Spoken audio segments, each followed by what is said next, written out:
ਨਮਸਕਾਰ, ਤੁਸੀਂ ਦੇਖ ਰਹੇ ਹੋ ਦੈਨਿਕ ਸਵੇਰਾ ਟੀਵੀ ਤੇ ਮੈਂ ਹਾਂ ਵਿਨੇ ਰਾਣਾ। ਅੱਜ ਦਾ ਪ੍ਰੋਗਰਾਮ ਲੈ ਕੇ ਹਾਜ਼ਰ ਹਾਂ।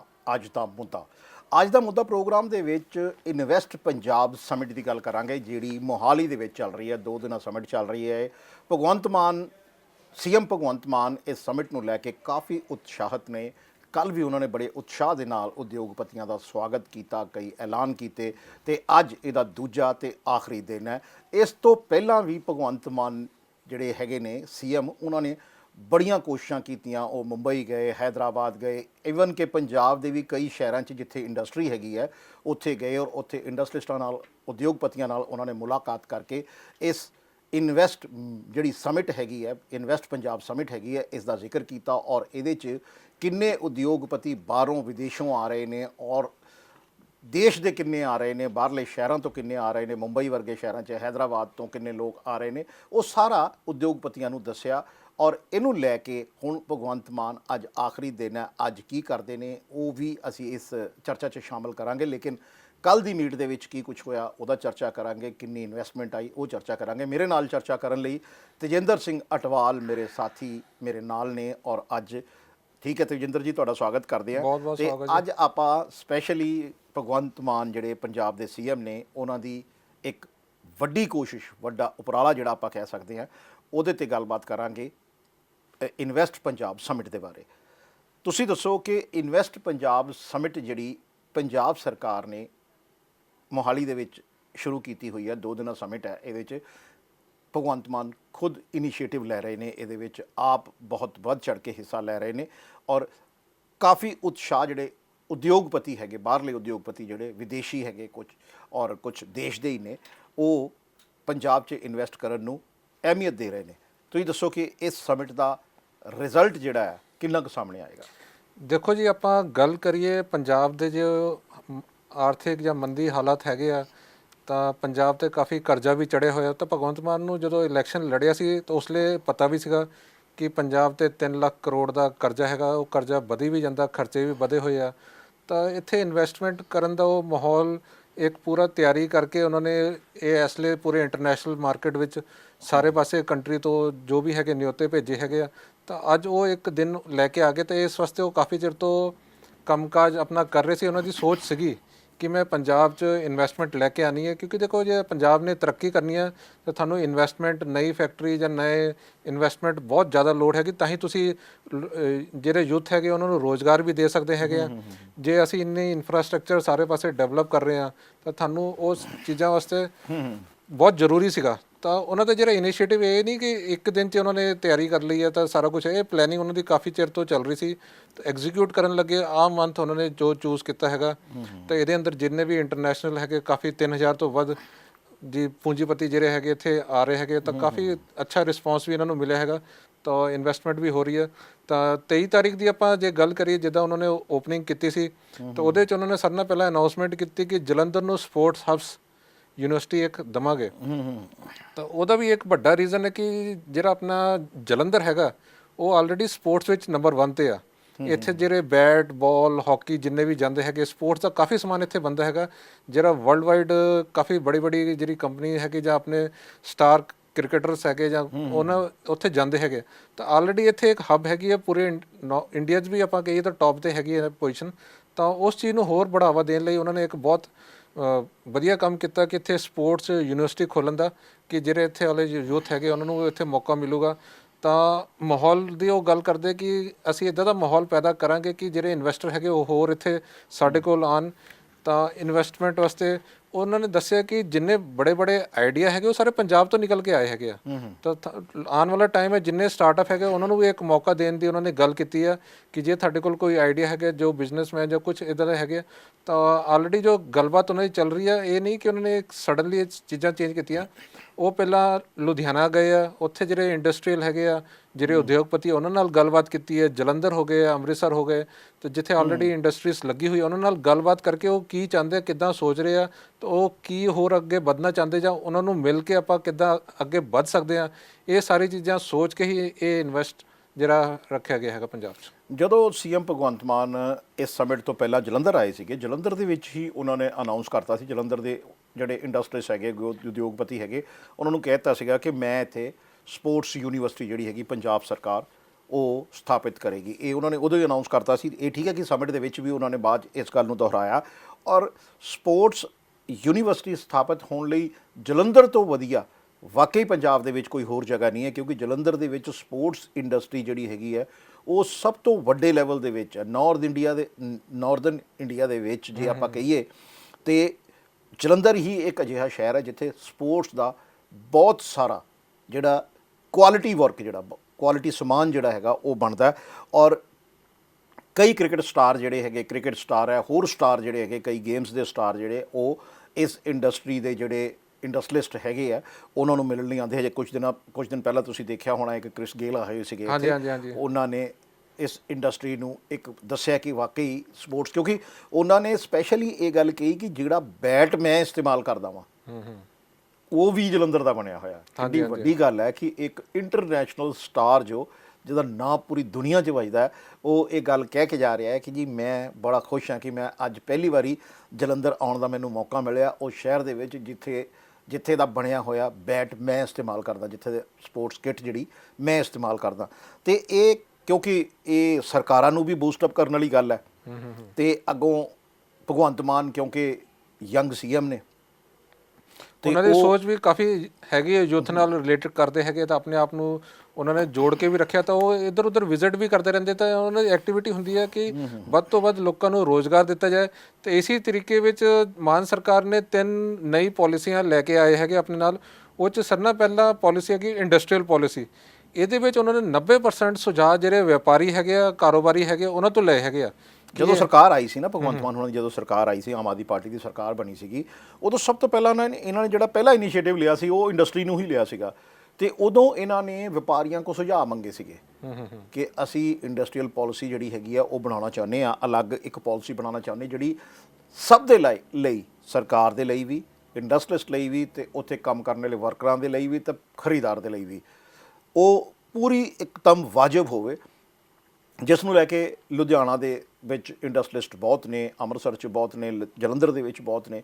ਉਹਨਾਂ ਨੇ ਬਕਾਇਦਾ ਉਹਦੇ ਸੁਝਾਅ ਦਿੱਤੇ ਕਿ ਕੀ ਸਾਨੂੰ ਚਾਹੀਦਾ ਹੈ, ਕਿ ਕਿਹੜੀਆਂ ਕਮੀਆਂ ਜਿਹੜੀਆਂ ਇੰਡਸਟਰੀ ਨੂੰ ਔਰ ਕਾਰੋਬਾਰ ਨੂੰ ਅੱਗੇ ਵਧਣ ਤੋਂ ਰੋਕਦੀਆਂ ਜਾਂ ਉਹਦੇ 'ਚ ਬਾਧਾ ਬਣਦੀਆਂ। ਰੋਕਦੀਆਂ ਤਾਂ ਆਪਾਂ ਭਾਵੇਂ ਨਾ ਇਸ ਗੱਲ ਨੂੰ ਮੰਨੀਏ ਕਿ ਰੋਕਦੀਆਂ ਨੇ, ਲੇਕਿਨ ਇਹ ਹੈ ਕਿ ਕੁਝ ਚੀਜ਼ਾਂ ਅਜਿਹੀਆਂ ਕੁਝ ਪਾਲਿਸੀਜ਼ ਹੁੰਦੀਆਂ, ਕੁਝ ਅਜਿਹੇ ਵਿੱਚ ਗਤੀਰੋਧਕ ਹੁੰਦੇ ਆ ਜਿਹੜੀ ਕਿਸੇ ਚੀਜ਼ ਨੂੰ ਅੱਗੇ ਵਧਣ ਤੋਂ ਸਲੋ ਕਰਦੇ ਆ।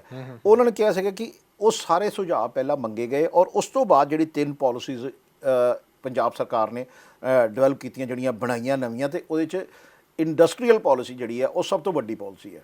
ਦੇਖੋ ਜੀ, ਮੈਂ ਕਹਿੰਦਾ ਜੋ ਮਾਨ ਸਰਕਾਰ ਦੀ ਸੋਚ ਹੈਗੀ ਆ ਬਹੁਤ ਵਧੀਆ ਹੈਗੀ ਆ। ਜੇ ਤੁਸੀਂ ਆਪਣੇ ਰਾਜ ਦੀ ਤਰੱਕੀ ਕਰਨਾ ਚਾਹੁੰਦੇ ਆ, ਤੁਸੀਂ ਮਿਲ ਕੇ ਹੀ ਕਰ ਸਕਦੇ ਆ। ਜੇ ਤੁਸੀਂ ਆਪਣੀ ਪਾਲਿਸੀ ਬਣਾਈ ਜਾਓ, ਜਿਹੜੇ ਕਾਰੋਬਾਰੀ ਉਹਨਾਂ ਦੀ ਸਲਾਹ ਨਾ ਲਵੋ, ਉਹਨਾਂ ਨੂੰ ਉਹ ਚੀਜ਼ ਪਸੰਦ ਹੈਗੀ ਨਹੀਂ ਪਸੰਦ ਹੈ, ਤੁਸੀਂ ਆਪਣੀ ਪਾਲਿਸੀ ਜਦੋਂ ਉਹਨਾਂ 'ਤੇ ਥੋਪੋਗੇ ਤਾਂ ਜਿਹੜਾ ਇੱਕ ਪੂਰਾ ਆਪਣਾ ਸੂਬਾ ਹੈਗਾ ਉਹ ਤਰੱਕੀ ਨਹੀਂ ਕਰ ਸਕਦਾ ਹੈਗਾ, ਉਹਦੀ ਤਰੱਕੀ 'ਚ ਬਹੁਤ ਮੁਸ਼ਕਿਲਾਂ ਆਉਂਦੀਆਂ। ਤਾਂ ਇਹ ਇਹਨਾਂ ਦੀ ਬਹੁਤ ਸੂਝਵਾਨ ਜਿਹੜੀ ਗੱਲਾਂ ਹੈਗੀਆਂ ਕਿ ਇਹਨਾਂ ਨੇ ਸੋਚ ਸਮਝ ਕੇ ਹੀ ਜੋ ਇੱਕ ਕਾਰੋਬਾਰੀਆਂ ਨਾਲ ਮਿਲ ਕੇ ਉਹਨਾਂ ਨਾਲ ਸੁਝਾਅ ਲਏ ਹੈਗੇ ਕਿ ਦੇਖੋ, ਜੇ ਉਹਨਾਂ ਦੇ ਸੁਝਾਅ ਲੈ ਕੇ ਉਹਦੇ ਨਾਲ ਸਰਕਾਰ ਜਦੋਂ ਕੰਮ ਕਰੂਗੀ ਤਾਂ ਜਿਹੜੀ ਉਹ ਪਾਲਿਸੀਆਂ ਲੈ ਕੇ ਆਊਗੀ ਤਾਂ ਆਲਰੇਡੀ ਉਹਨਾਂ ਨਾਲ ਗੱਲ ਕਰਕੇ ਕੀਤੀ ਹੋਈਆਂ ਪਾਲਿਸੀਆਂ ਹੈਗੀਆਂ, ਤਾਂ ਉਹ ਉਹਨਾਂ ਨੂੰ ਪਸੰਦ ਵੀ ਆਉਣਗੇ, ਉਹ ਐਕਸੈਪਟ ਵੀ ਕਰਨਗੇ। ਉਹ 'ਚ ਕੋਈ ਇੱਦਾਂ ਦਾ ਕਿ ਜਦੋਂ ਆਪਾਂ ਕਹਿੰਦੇ ਗਤੀ ਵਿਰੋਧ ਜਾਂ ਕੁਝ ਵੀ ਹੁੰਦਾ ਹੈਗਾ ਕਿ ਸਾਨੂੰ ਇਹ ਪਸੰਦ ਨਹੀਂ, ਅਸੀਂ ਇੱਥੇ ਧਰਨੇ 'ਤੇ ਬਹਿ ਗਏ, ਉਹ ਚੀਜ਼ਾਂ ਫਿਰ ਹਟ ਜਾਂਦੀਆਂ, ਕਿਉਂਕਿ ਆਲਰੇਡੀ ਤੁਸੀਂ ਉਹਨਾਂ ਨਾਲ ਮਿਲ ਕੇ ਹੀ ਸਾਰਾ ਕੁਝ ਕਰ ਰਹੇ ਹੈਗੇ। ਇਹ ਤਾਂ ਬਹੁਤ ਵਧੀਆ ਗੱਲ ਹੈਗੀ ਆ, ਤਾਂ ਇਹਦੇ 'ਚ ਕੋਈ ਦੋ ਰਾਏ ਨਹੀਂ ਹੈ। ਤਾਂ ਦੂਸਰੀ ਪਾਲਿਸੀ ਜਿਹੜੀ ਲੈ ਕੇ ਆਇਆ ਹੈਗਾ ਇਲੈਕਟ੍ਰਿਕ ਵਹੀਕਲਸ ਦੀ, ਕਿਉਂਕਿ ਪੰਜਾਬ ਜੋ ਹੁਣ ਸੋਚ ਰਿਹਾ ਹੈ ਕਿ ਆਉਣ ਵਾਲਾ ਜਿਹੜਾ ਸਮਾਂ ਹੈਗਾ ਇਲੈਕਟ੍ਰਿਕ ਵਹੀਕਲਸ ਦਾ ਹੈਗਾ, ਤਾਂ ਉਹਦੇ ਰਿਗਾਰਡਿੰਗ ਵੀ ਕਾਰੋਬਾਰੀਆਂ ਨਾਲ ਗੱਲ ਕੀਤੀ ਹੈਗੀ ਕਿ ਆਉਣ ਵਾਲਾ ਜਿਹੜਾ ਸਮਾਂ ਹੈਗਾ ਅਸੀਂ ਕਿੱਦਾਂ ਆਪਣਾ ਇਨਫਰਾਸਟ੍ਰਕਚਰ ਵਧਾਉਣਾ ਹੈਗਾ ਜਾਂ ਹੋਰ ਕਈ ਚੀਜ਼ਾਂ ਲੈ ਕੇ ਆਉਣੀ, ਤਾਂ ਉਹਦੇ ਉੱਤੇ ਵੀ ਇਹ ਸੈਕੰਡ ਪੁਆਇੰਟ ਇਹਨਾਂ ਦਾ ਰੱਖਿਆ ਹੈਗਾ, ਬਹੁਤ ਜ਼ਰੂਰੀ ਹੈਗਾ। ਤਾਂ ਤੁਸੀਂ ਦੇਖੋਗੇ ਆਉਣ ਵਾਲਾ ਟਾਈਮ ਸ਼ਾਇਦ 1 ਸਾਲ ਦੇ ਅੰਦਰ ਅੰਦਰ ਤੁਹਾਨੂੰ ਇਲੈਕਟ੍ਰਿਕ ਵਹੀਕਲਸ ਜਿੰਨੇ ਚਾਰਜਿੰਗ ਪੁਆਇੰਟ ਹੈ ਪੰਜਾਬ 'ਚ ਇੱਧਰ ਉੱਧਰ ਸਟਾਰਟ ਹੋ ਜਾਣੇ ਹੈਗੇ। ਤਾਂ ਇੱਕ ਤਰ੍ਹਾਂ ਦਾ ਪਹਿਲਾਂ ਸ਼ਾਇਦ ਮੇਰੇ ਖਿਆਲ ਤੋਂ 2 ਵੀਲਰਸ ਦੇ ਉੱਤੇ ਇਹਨਾਂ ਦਾ ਫੋਕਸ ਹੋਊਗਾ ਕਿ ਜਿਹੜੇ ਮੈਕਸਿਮਮ ਗੱਡੀਆਂ ਹੁਣ ਤੁਸੀਂ ਦੇਖੋ ਚੰਡੀਗੜ੍ਹ ਵਿੱਚ ਸ਼ਾਇਦ ਇਹਨਾਂ ਨੇ ਅਨਾਊਂਸਮੈਂਟ ਕਰ ਵੀ ਦਿੱਤੀ ਹੈ ਕਿ ਜਿਹੜੀ ਅੱਗੇ ਰਜਿਸਟ੍ਰੇਸ਼ਨ ਹੋਣੀ ਸਿਰਫ ਇਲੈਕਟ੍ਰਿਕ ਵਹੀਕਲਸ ਦੀ ਹੋਣਗੀ ਜਾਂ ਪੈਟਰੋਲ ਜਾਂ ਦੂਜੀ ਬਾਈਕਸ ਹੈਗੀ ਉਹਨਾਂ ਦੀ ਸ਼ਾਇਦ ਘਟਾਉਣਗੇ, ਤਾਂ ਪਰਮਿਸ਼ਨ ਤੁਹਾਨੂੰ ਸ਼ਾਇਦ ਉਹਦੇ ਵਾਸਤੇ ਮਿਲੂਗੀ ਜਾਂ ਹੋਰ ਵੀ ਬੈਨੀਫਿਟ ਹੈ। ਤਾਂ ਹੌਲੀ ਹੌਲੀ ਚੰਡੀਗੜ੍ਹ ਤੋਂ ਸ਼ੁਰੂ ਹੋ ਕੇ ਬਾਕੀ ਪੂਰੇ ਪੰਜਾਬ 'ਚ ਇਹ ਚੀਜ਼ਾਂ ਫੈਲਣਗੀਆਂ। ਇਲੈਕਟ੍ਰਿਕ ਵਹੀਕਲਸ ਨੂੰ ਬੜਾਵਾ ਦੇਣ ਵਾਸਤੇ ਤਾਂ ਮਾਨ ਸਰਕਾਰ ਨੇ ਬਹੁਤ ਸਾਰੀਆਂ ਛੂਟਾਂ ਵੀ ਦਿੱਤੀਆਂ ਸੀ ਨਾ, ਕਿ ਪਹਿਲਾਂ ਲੱਖ ਜਿਹੜੇ ਕਸਟਮਰ ਹੈਗੇ ਆ ਉਹਨਾਂ ਨੂੰ 10,000 ਦੀ ਛੂਟ ਦੇਵਾਂਗੇ। ਫਿਰ ਜਿਹੜੇ 2 ਪਹੀਆ 3 ਪਹੀਆ ਜਿਹੜੇ ਵਾਹਨ ਹੈਗੇ ਆ, ਪਹਿਲੇ 10,000 ਜਿਹੜੇ ਕਸਟਮਰ ਹੈਗੇ ਉਹਨਾਂ ਨੂੰ ਅਸੀਂ 30,000 ਦੀ ਛੂਟ ਦੇਵਾਂਗੇ। 4 ਵੀਲਰ ਨੂੰ 30,000 ਦੀ ਛੂਟ, ਇੱਦਾਂ ਕਰਕੇ ਮਤਲਬ ਜਿਹੜੇ ਕਮਰਸ਼ੀਅਲ 4 ਵੀਲਰ ਹੈਗੇ ਉਹਨਾਂ ਨੂੰ 30,000 ਦੀ ਛੂਟ ਦੇਵਾਂਗੇ। ਰਜਿਸਟ੍ਰੇਸ਼ਨ ਫ੍ਰੀ ਕਰ ਦਾਂਗੇ, ਰੋਡ ਟੈਕਸ ਮਾਫ ਕਰ ਦਾਂਗੇ। ਇਹੀ ਚੀਜ਼ਾਂ ਦਾ ਨਤੀਜਾ ਹੈਗਾ ਕਿ ਅੱਜ ਤੁਹਾਨੂੰ ਪੰਜਾਬ 'ਚ ਈ ਰਿਕਸ਼ਾ ਜ਼ਿਆਦਾ ਨਜ਼ਰ ਆ ਰਹੇ ਆ। ਜੀ ਬਿਲਕੁਲ। ਈ ਰਿਕਸ਼ਾ ਦੀ ਗਿਣਤੀ ਦਿਨ ਬਰ ਦਿਨ ਵਧੀ ਜਾ ਰਹੀ ਹੈ। ਪਹਿਲਾਂ ਤੁਹਾਨੂੰ ਆਟੋ ਜਿਹੜੇ ਫਿਊਲ, ਪੈਟਰੋਲ, ਧੂਆਂ, ਡੀਜ਼ਲ ਛੱਡਦੇ ਸੀ, ਉਹ ਜਗ੍ਹਾ ਈ ਰਿਕਸ਼ਾ ਤੁਹਾਨੂੰ ਹਰ ਜਗ੍ਹਾ ਤੇ, ਬੱਸ ਅੱਡੇ ਤੇ ਚੱਲ ਜਾਓ, ਕਿਤੇ ਵੀ ਚੱਲ ਜਾਓ, ਈਵਨ ਲੋਕਲ ਜਿਹੜੇ ਛੋਟੀ ਛੋਟੀ ਜਗ੍ਹਾ ਵੀ ਹੈਗੀ ਉੱਥੇ ਵੀ ਤੁਹਾਨੂੰ ਈ ਰਿਕਸ਼ੇ ਨਜ਼ਰ ਆ ਰਹੇ ਆ। ਤੇ ਇਹ ਬਹੁਤ ਵਧੀਆ ਗੱਲ ਹੈ ਕਿ ਪੋਲੂਸ਼ਨ ਨੂੰ ਕੰਟਰੋਲ ਕਰਨ ਵਾਸਤੇ ਜੋ ਇੱਕ ਉਪਰਾਲਾ ਕੀਤਾ ਗਿਆ ਸੀ ਉਹ 'ਚ ਆਪਾਂ ਵੱਧ ਰਹੇ ਹਾਂ। ਹੁਣ ਹੁੰਦਾ ਇਹ ਐਕਚੁਅਲੀ ਹੁੰਦਾ ਇਹ ਹੈ ਨਾ ਕਿ ਜਿਸ ਤਰ੍ਹਾਂ ਮੰਨ ਲਓ ਕਿ ਪਹਿਲਾਂ ਸਾਈਕਲ ਰਿਕਸ਼ਾ ਜਿਹੜਾ ਬੰਦਾ ਚਲਾਉਂਦਾ ਸੀਗਾ, ਜੇ ਉਹਦੀ ਉਮਰ ਜ਼ਿਆਦਾ ਹੋ ਜਾਵੇ ਤੇ ਉਹਦੇ ਕੋਲ ਸਾਈਕਲ ਰਿਕਸ਼ਾ ਚਲਾ ਹੀ ਨਹੀਂ ਸੀ ਹੁੰਦਾ, ਤੇ ਕਿਉਂਕਿ ਪਰਿਵਾਰ ਤੇ ਪਾਲਣਾ ਹੀ ਹੈ ਨਾ, ਪਰਿਵਾਰ ਤੇ ਉਹਦਾ ਵੀ ਹੈਗਾ।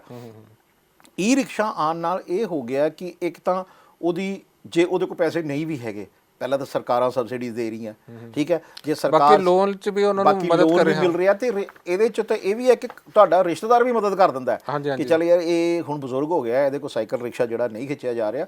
ਤੇ ਕਿਉਂਕਿ ਜਦੋਂ ਸਰਕਾਰ ਇਨੀਸ਼ੀਏਟਿਵ ਲਵੇ ਨਾ ਕਿਸੇ ਚੀਜ਼ ਦਾ, ਤੇ ਇਸ ਵੇਲੇ ਜਿਹੜੀ ਭਗਵੰਤ ਮਾਨ ਸਰਕਾਰ ਹੈ ਇਹ ਕਈ ਚੀਜ਼ਾਂ ਨੂੰ ਲੈ ਕੇ ਨਾ ਬੜੀ ਅੱਗੇ ਹੋ ਰਹੀ ਹੈ, ਅੱਗੇ ਆ ਕੇ ਇਹ ਚੀਜ਼ਾਂ ਜਿਹੜੀਆਂ ਅਨਾਉਂਸ ਕਰ ਰਹੀ ਹੈ। ਔਰ ਉਹਦੇ ਨਾਲ ਕੀ ਹੋ ਰਿਹਾ ਕਿ ਆਮ ਇਨਸਾਨ ਜਿਹੜਾ ਹੈਗਾ, ਜਿਸ ਨੂੰ ਕਿਸੇ ਚੀਜ਼ ਦੀ ਬਹੁਤ ਜ਼ਿਆਦਾ ਲੋੜ ਹੈ, ਨੀਡ ਹੈਗੀ ਹੈ, ਔਰ ਉਹਨੂੰ ਉਹ ਲੈਣਾ ਜਿਹੜਾ ਉਹ ਸੌਖਾ ਹੋ ਰਿਹਾ। ਉਹਦੇ 'ਚ ਇਹ ਈ ਰਿਕਸ਼ਾ ਜਿਹੜੇ ਤੁਸੀਂ ਗੱਲ ਕੀਤੀ ਹੈ ਇਹ ਸਭ ਤੋਂ ਅੱਗੇ ਨੇ, ਮੈਨੂੰ ਇਹ ਲੱਗਦਾ, ਕਿਉਂਕਿ ਈ ਰਿਕਸ਼ਾ ਵਧਣ ਦਾ ਕਾਰਨ ਹੀ ਇਹੋ ਹੀ ਹੈ ਕਿ ਈ ਰਿਕਸ਼ਾ ਖਰੀਦਣਾ ਸੌਖਾ ਹੋਇਆ ਹੈ। ਹਾਂ, ਨਹੀਂ, ਲੋਕਾਂ ਨੂੰ ਪਹੁੰਚ ਵਿੱਚ ਆ ਗਿਆ ਹੈਗਾ। ਹਰ ਬੰਦਾ ਤੁਸੀਂ ਦੇਖੋ ਜਾ ਕੇ ਆਪਣਾ, ਜੋ ਦੂਜੇ ਰਿਕਸ਼ੇ ਸੀ ਤੁਹਾਨੂੰ ਹੁਣ ਜਿਹੜੇ ਹੱਥ ਵਾਲੇ ਰਿਕਸ਼ੇ ਉਹ ਘੱਟ ਹੋ ਗਏ ਆ। ਹਰ ਬੰਦਾ ਈ ਰਿਕਸ਼ੇ ਤੇ ਹੀ ਆ ਗਿਆ ਹੈਗਾ। ਤੁਸੀਂ ਘਰ ਜਾਂਦੇ ਹੈਗੇ, ਰਾਤ ਨੂੰ ਚਾਰਜ ਕਰਦੇ ਆ, ਸਵੇਰੇ ਪੂਰੇ ਆਰਾਮ ਨਾਲ 8-10 ਘੰਟੇ ਦੀ ਬੈਟਰੀ ਬੈਕਅਪ ਹੈਗਾ। ਸ਼ਹਿਰ 'ਚ ਤੁਸੀਂ ਜਿੰਨਾ ਵੀ ਚਲਾਉਣਾ ਹੈ ਚਲਾਈ ਜਾਓ। ਕਿਤੇ ਉਹ ਗੱਡੀ ਦਾ ਸਾਈਜ਼ ਵੀ ਬਹੁਤ ਛੋਟਾ ਹੈਗਾ, ਇੰਨਾ ਵੱਡਾ ਨਹੀਂ ਹੈ ਕਿ ਤੁਹਾਡਾ ਕਿਤੇ ਜਾਮ ਲੱਗ ਜਾਊਗਾ। ਛੋਟੀ ਛੋਟੀ ਗਲੀਆਂ 'ਚ ਵੀ ਆਰਾਮ ਨਾਲ ਤੁਰ ਪੈਂਦਾ, 3-4 ਸਵਾਰੀਆਂ ਵੀ ਬਹਿ ਜਾਂਦੀਆਂ ਹੈਗੀਆਂ। ਤਾਂ ਉਹ ਜਿੰਨਾ ਖਰਚਾ ਆਰਾਮ ਨਾਲ ਉਹ ਕਮਾਈ ਵੀ ਕਰ ਰਿਹਾ ਹੈਗਾ। ਤਾਂ ਇਹ ਬਹੁਤ ਵਧੀਆ ਚੀਜ਼ ਹੈ। ਤੇ ਇਹਦੇ ਨਾਲ ਹੀ ਤੀਸਰੀ ਪਾਲਿਸੀ ਜਿਹੜੀ ਮਾਨ ਸਰਕਾਰ ਲੈ ਕੇ ਆਈ ਸੀ ਉਹ ਲੌਜਿਸਟਿਕ ਪਾਲਿਸੀ ਹੈਗੀ ਆ। ਤਾਂ ਇਹ ਤਿੰਨੋਂ ਨੂੰ ਮਿਲਾ ਕੇ ਹੀ ਪੰਜਾਬ ਦਾ ਬਹੁਤ ਫਾਇਦਾ ਹੋਣ ਵਾਲਾ ਹੈਗਾ। ਤਾਂ ਪਹਿਲੀ ਪਾਲਿਸੀ ਜਿੱਦਾਂ ਮੈਂ ਦੱਸਿਆ ਸੀ, ਇੰਡਸਟਰੀਅਲ ਪਾਲਿਸੀ, ਤਾਂ ਇਲੈਕਟ੍ਰਿਕ ਵਹੀਕਲ ਪਾਲਿਸੀ, ਤਾਂ ਲੌਜਿਸਟਿਕ ਪਾਲਿਸੀ, ਇਹਨਾਂ ਉੱਤੇ ਮਾਨ ਸਰਕਾਰ ਕਾਫੀ ਕੰਮ ਕਰ ਰਹੀ ਆ। ਤਾਂ ਆਉਣ ਵਾਲੇ ਸਮੇਂ 'ਚ ਪੰਜਾਬ ਨੂੰ ਇਹਨਾਂ ਤਿੰਨੋਂ ਦੇ ਨਾਲ ਕਾਫੀ ਫਾਇਦਾ ਹੋਊਗਾ। ਤੁਸੀਂ ਇਹ ਤਿੰਨੋਂ ਪਾਲਿਸੀਆਂ ਨੂੰ ਦੇਖੋਗੇ, ਤਕਰੀਬਨ ਇੰਟਰਕਨੈਕਟਡ ਪਾਲਿਸੀਜ਼ ਹੈਗੀਆਂ। ਮਤਲਬ ਇਹ ਤਿੰਨੋਂ ਚੀਜ਼ਾਂ ਇੱਦਾਂ, ਈ ਵਹੀਕਲਸ ਤੁਸੀਂ ਕਹਿ ਲਓ, ਈ ਵਹੀਕਲਸ ਹੁਣ ਇਕੱਲੇ 3 ਵੀਲਰ ਤੇ ਹੈ ਨਹੀਂ ਜਿਹੜੇ ਸਵਾਰੀਆਂ ਹੀ ਢੋਂਦੇ ਆ। ਈ ਵਹੀਕਲ ਉਹ ਵੀ ਨੇ ਜਿਹੜੇ ਸਮਾਨ ਢੋਂਦੇ ਆ, ਉਹ ਵੀ ਚੱਲਦੇ ਠੀਕ ਹੈ ਨਾ। ਉਹ 4 ਵੀਲ ਵਹੀਕਲ ਵੀ ਆ ਰਹੇ ਆ। ਤੇ ਇਹ ਡਾਇਰੈਕਟਲੀ ਇਨਡਾਇਰੈਕਟਲੀ ਇੰਡਸਟਰੀਜ਼ ਨੂੰ ਹੀ ਇਹਦਾ ਫਾਇਦਾ ਹੋਣ ਵਾਲਾ ਹੈ। ਤੇ ਜਿਸ ਕਰਕੇ ਇਹ ਪਾਲਿਸੀ ਜਿਹੜੀ ਤਿੰਨ ਪੰਜਾਬ ਸਰਕਾਰ ਨੇ ਸਭ ਤੋਂ ਪਹਿਲਾਂ ਅੱਗੇ ਕੀਤੀਆਂ, ਇਹ ਪਾਲਿਸੀਜ਼ ਹੀ ਇੱਦਾਂ ਦੀ ਉਹਨਾਂ ਨੇ ਅੱਗੇ ਕੀਤੀਆਂ ਕਿ ਜਿਹਦੇ ਨਾਲ ਪੰਜਾਬ ਦੇ ਵਿੱਚ ਇਨਵੈਸਟਮੈਂਟ ਵਧੇ, ਇੰਡਸਟਰੀ ਵਧੇ, ਤਾਂ ਕਿ ਯੂਥ ਨੂੰ ਨੌਕਰੀਆਂ ਮਿਲਣ, ਹੋਰ ਹਰ ਵਰਗ ਨੂੰ ਕੰਮ ਮਿਲੇ। ਇਸ ਤੋਂ ਬਾਅਦ ਆਪਾਂ ਗੱਲ ਕਰਦੇ ਹਾਂ ਪੰਜਾਬ ਸਰਕਾਰ ਦਾ ਇੱਕ ਹੋਰ ਵੱਡਾ ਫੈਸਲਾ ਹੈਗਾ ਜਿਹੜਾ ਸਮਿਟ ਦੇ ਵਿੱਚ ਉਹਨਾਂ ਨੇ ਸਪੈਸ਼ਲੀ ਭਗਵੰਤ ਮਾਨ ਜਿਹੜੇ ਸੀਐਮ ਹੈਗੇ ਆ, ਉਹਨਾਂ ਨੇ ਕੱਲ੍ਹ ਜਦੋਂ ਪਹਿਲੇ ਦਿਨ ਦੀ ਸਮਿਟ ਦਾ ਸਮਾਪਤੀ ਹੋਈ ਹੈ ਤੇ ਉਹਨਾਂ ਨੇ ਬਕਾਇਦਾ ਪੀਸੀ ਕੀਤੀ। ਔਰ ਉਸ ਪੀਸੀ ਦੇ ਵਿੱਚ ਇਹ ਸਭ, ਕਿਉਂਕਿ ਉਦਯੋਗਪਤੀ ਆਏ ਹੋਏ ਆ, ਪੂਰੇ ਦੇਸ਼ ਵਿਦੇਸ਼ ਤੋਂ ਆਏ ਹੋਏ ਆ, ਤੇ ਉਹਨਾਂ ਨੂੰ ਜਿਹੜੀ ਪੰਜਾਬ ਸਰਕਾਰ ਦੀਆਂ ਪਾਲਿਸੀਜ਼ ਹੈਗੀਆਂ ਅੱਗੇ ਵਧਣ ਵਾਸਤੇ, ਉਹ ਬਕਾਇਦਾ ਉਹਨਾਂ ਨੇ ਪੀਸੀ ਕਰਕੇ ਹੀ ਇਹ ਸਾਰਾ ਕੁਝ ਦੱਸਿਆ। ਇਹਦੇ 'ਚ ਹੁਣ ਜਿਹੜੀ ਕਲਰ ਕੋਡਿੰਗ ਸਟਾਂਪ ਪੇਪਰ ਜਿਹੜਾ ਹੈਗਾ ਨਾ, ਇਹ ਬਹੁਤ ਵਧੀਆ ਇਨੀਸ਼ੀਏਟਿਵ ਹੈ ਕਲਰ ਕੋਡਿੰਗ। ਹਾਂਜੀ ਹਾਂਜੀ, ਦੇਖੋ ਜੀ, ਜਿਹੜੇ ਪਹਿਲੇ ਪੁਰਾਣੇ ਜਿੰਨੇ ਵੀ ਸਟੈਂਪ ਪੇਪਰ ਸੀ ਸਾਰੇ ਦੀ ਸ਼ਕਲ ਇੱਕ ਜਿੱਦਾਂ ਦੀ ਹੁੰਦੀ ਸੀ। ਤੁਹਾਨੂੰ ਦੇਖ ਕੇ ਨਹੀਂ ਪਤਾ ਚੱਲਦਾ ਸੀ ਕਿ ਕਿਹੜਾ ਸਟੈਂਪ ਪੇਪਰ ਕਿਹੜੀ ਚੀਜ਼ ਵਾਸਤੇ, ਪ੍ਰਾਪਰਟੀ ਦਾ ਹੈਗਾ, ਇਨਵੈਸਟਮੈਂਟ ਦਾ ਹੈਗਾ, ਜਾਂ ਖਾਲੀ ਜਗ੍ਹਾ ਦਾ, ਲੈਂਡ ਆਫ ਯੂਜ਼ ਹੈ, ਕਿਸ ਚੀਜ਼ ਦਾ ਹੈਗਾ। ਹੋਰ ਦੇਖੋ, ਇਹਨਾਂ ਦੇ ਜਿਹੜੇ ਕਲਰ ਕੋਡਿੰਗ ਪੇਪਰ ਕੀਤੀ ਹੈਗੀ, ਉਹਦਾ ਵੀ ਇੱਕ ਰੀਜ਼ਨ ਹੈ ਕਿ ਜਦੋਂ ਤੁਸੀਂ ਕਿਤੇ ਲੈ ਕੇ ਜਾਓਗੇ, ਬੰਦਾ ਦੇਖ ਕੇ ਦੱਸ ਦਿੰਦਾ ਹੈ ਕਿ ਕਿਸ ਚੀਜ਼ ਵਾਸਤੇ ਲੈ ਕੇ ਆਇਆ।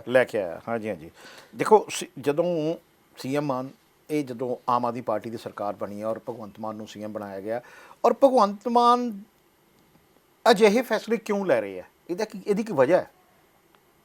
ਕਿਉਂਕਿ ਭਗਵੰਤ ਮਾਨ ਪਿਛਲੇ 10 ਸਾਲ ਤੋਂ ਪੋਲਿਟਿਕਸ ਨੂੰ ਬਹੁਤ ਨੇੜਿਓਂ ਦੇਖ ਰਹੇ ਆ। ਨੇੜਿਓਂ ਇਸ ਕਰਕੇ ਕਿ ਆਪੋਜੀਸ਼ਨ 'ਚ ਵੀ ਬੈਠੇ ਰਹੇ, ਕਾਫੀ ਕੁਝ ਲੋਕਾਂ 'ਚ ਵੀ ਰਹੇ। ਬਿਲਕੁਲ, ਕੱਲੇ ਆਪਣੀ ਪਾਰਟੀ ਦੇ ਐਮਪੀ ਪੂਰੀ ਲੋਕ ਸਭਾ ਦੇ ਵਿੱਚ ਇਕੱਲਾ ਜਦੋਂ ਬੋਲਦੇ ਹੁੰਦੇ ਸੀ, ਇਕੱਲੀ ਆਵਾਜ਼ ਗੂੰਜਦੀ ਸੀ। ਔਰ ਇਹਨਾਂ 10 ਸਾਲਾਂ ਦੇ ਵਿੱਚ ਇਹਨਾਂ ਨੇ ਉਹ ਸਭ ਕੁਝ ਸਿੱਖਿਆ ਜਿਹੜੇ ਇੱਕ ਮੈਚਿਓਰ ਪੋਲੀਟੀਸ਼ੀਅਨ ਦੇ ਕੋਲ ਹੋਣੀ ਚਾਹੀਦੀਆਂ ਗੱਲਾਂ। ਔਰ ਕਿਉਂਕਿ ਪੰਜਾਬ 'ਚ ਹੀ ਸਾਰੀ ਜ਼ਿੰਦਗੀ, ਸੰਗਰੂਰ ਵਰਗੇ ਜ਼ਿਲ੍ਹੇ ਦੇ ਵਿੱਚ ਸਾਰੀ ਜ਼ਿੰਦਗੀ ਇਹਨਾਂ ਨੇ ਗੁਜ਼ਾਰੀ ਹੈ, ਔਰ ਪੂਰੇ ਪੰਜਾਬ ਨੂੰ ਬਹੁਤ ਨੇੜਿਓਂ ਦੇਖਿਆ ਹੈ, ਕਿਉਂਕਿ ਬਹੁਤ ਕਲਾਕਾਰ ਰਹੇ ਨੇ ਤੇ ਇਸ ਕਰਕੇ ਬਹੁਤ ਪੇਂਡੂ ਏਰੀਆ ਨੂੰ ਬਹੁਤ ਨੇੜੇ ਦੇਖਿਆ ਤੇ ਸ਼ਹਿਰੀ ਏਰੀਆ ਨੂੰ ਵੀ ਬਹੁਤ ਨੇੜਿਓਂ ਦੇਖਿਆ। ਤੇ ਇਸ ਕਰਕੇ ਜਿਹੜੀ ਚੀਜ਼ ਵੀ ਇਹ ਫੈਸਲਾ ਲੈ ਰਹੇ ਆ ਨਾ, ਬਹੁਤ ਵਧੀਆ ਲੈ ਰਹੇ ਆ। ਜਿੱਦਾਂ CLU ਇਹਨਾਂ ਨੇ ਹੁਣ ਰੱਦ ਕਰਤਾ ਹੈ।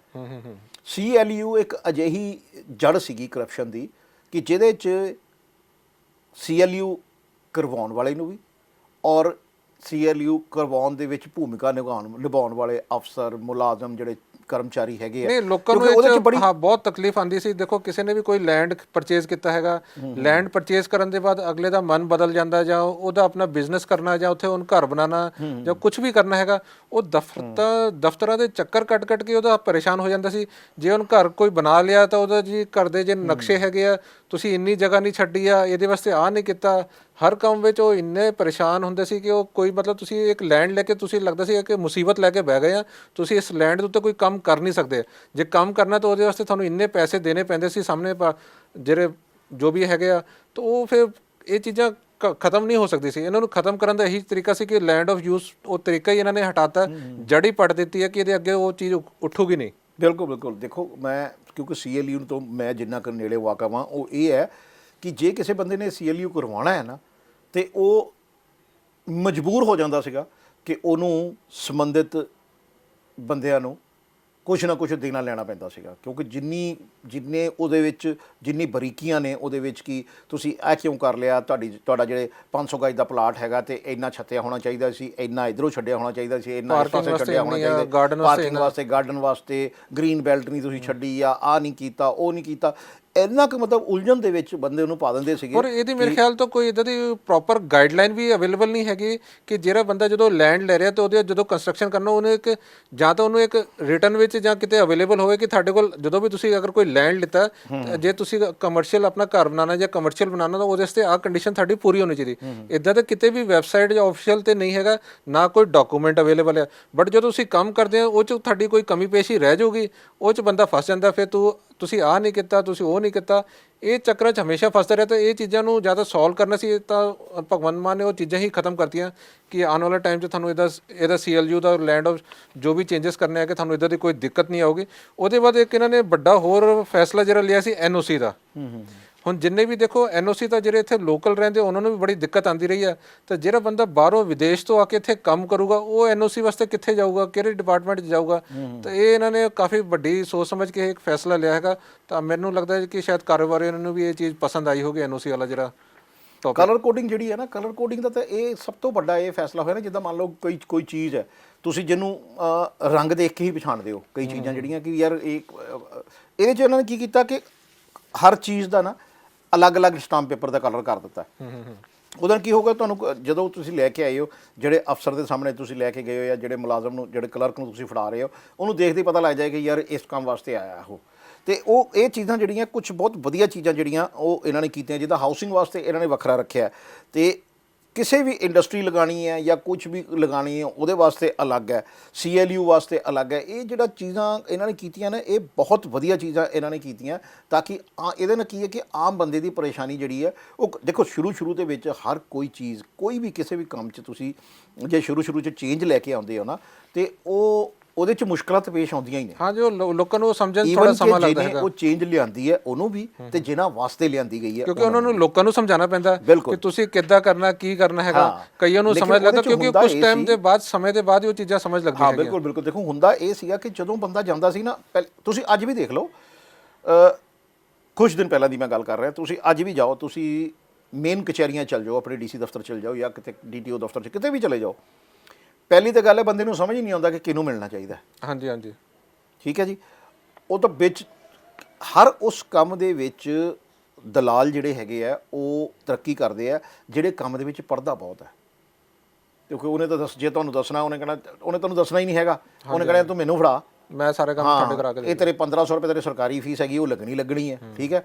ਤੇ ਉਸ ਤੋਂ ਬਾਅਦ ਜਿਹੜੇ ਤੈਨੂੰ ਧੱਕੇ ਖਾਣੇ ਪੈਣੇ ਆ ਉਹ ਤੂੰ ਸਾਨੂੰ ਦੇ, ਕਿਉਂਕਿ ਅਸੀਂ ਇੱਥੇ ਹੀ ਬੈਠੇ ਹੁੰਦੇ ਹਾਂ, ਤੈਨੂੰ ਧੱਕਿਆਂ ਤੋਂ ਬਚਾਵਾਂਗੇ, ਅਸੀਂ ਇੰਨੇ ਪੈਸੇ ਲਵਾਂਗੇ। ਉਹਨੇ ਆਪਣੇ 500-700 ਰੁਪਏ ਜਿਹੜਾ ਵਧਾ ਕੇ ਲੈਣਾ ਉਹ ਲੈ ਲੈਣਾ ਔਰ ਤੁਹਾਨੂੰ ਬਣਾ ਕੇ ਉਹ ਦੇ ਦੇਣਾ। ਇਹ ਸਾਰੀਆਂ ਚੀਜ਼ਾਂ ਜਿਹੜੀਆਂ ਹੈਗੀਆਂ, ਇੱਕ ਤਾਂ ਇਹ ਹੈ ਕਿ ਤੁਹਾਨੂੰ ਜਦੋਂ ਤੁਸੀਂ ਸਟੈਂਪ ਪੇਪਰ ਹੀ ਲੈਣ ਗਏ ਹੋ, ਮੰਨ ਲਓ ਉਹਨੇ ਤੁਹਾਡੇ ਤੋਂ ਪੁੱਛਣਾ ਕਾਹਦੇ ਵਾਸਤੇ ਚਾਹੀਦਾ ਵੀ, ਤੁਸੀਂ ਕਹਿਣਾ ਨਹੀਂ ਜੀ ਮੈਨੂੰ ਤਾਂ ਇੰਡਸਟਰੀ ਵਾਸਤੇ ਚਾਹੀਦਾ, ਉਹਨੇ ਤੁਹਾਨੂੰ ਉਹ ਕਲਰ ਦੇ ਦੇਣਾ, ਉਹਨੇ ਕਹਿਣਾ ਜੀ ਇਹ ਕਲਰ ਇੰਡਸਟਰੀ ਵਾਸਤੇ ਹੀ ਹੈ, ਉਹਨੇ ਖੁਦ ਹੀ ਦੱਸ ਦੇਣਾ ਤੁਹਾਨੂੰ ਕਿ ਇਹ ਕਲਰ ਇੰਡਸਟਰੀ ਵਾਸਤੇ ਹੀ ਹੈ ਤੇ ਇਹ ਕਲਰ ਇਹੀ ਕਲਰ ਤੁਹਾਡੇ ਲੱਗਣਾ ਵਾ।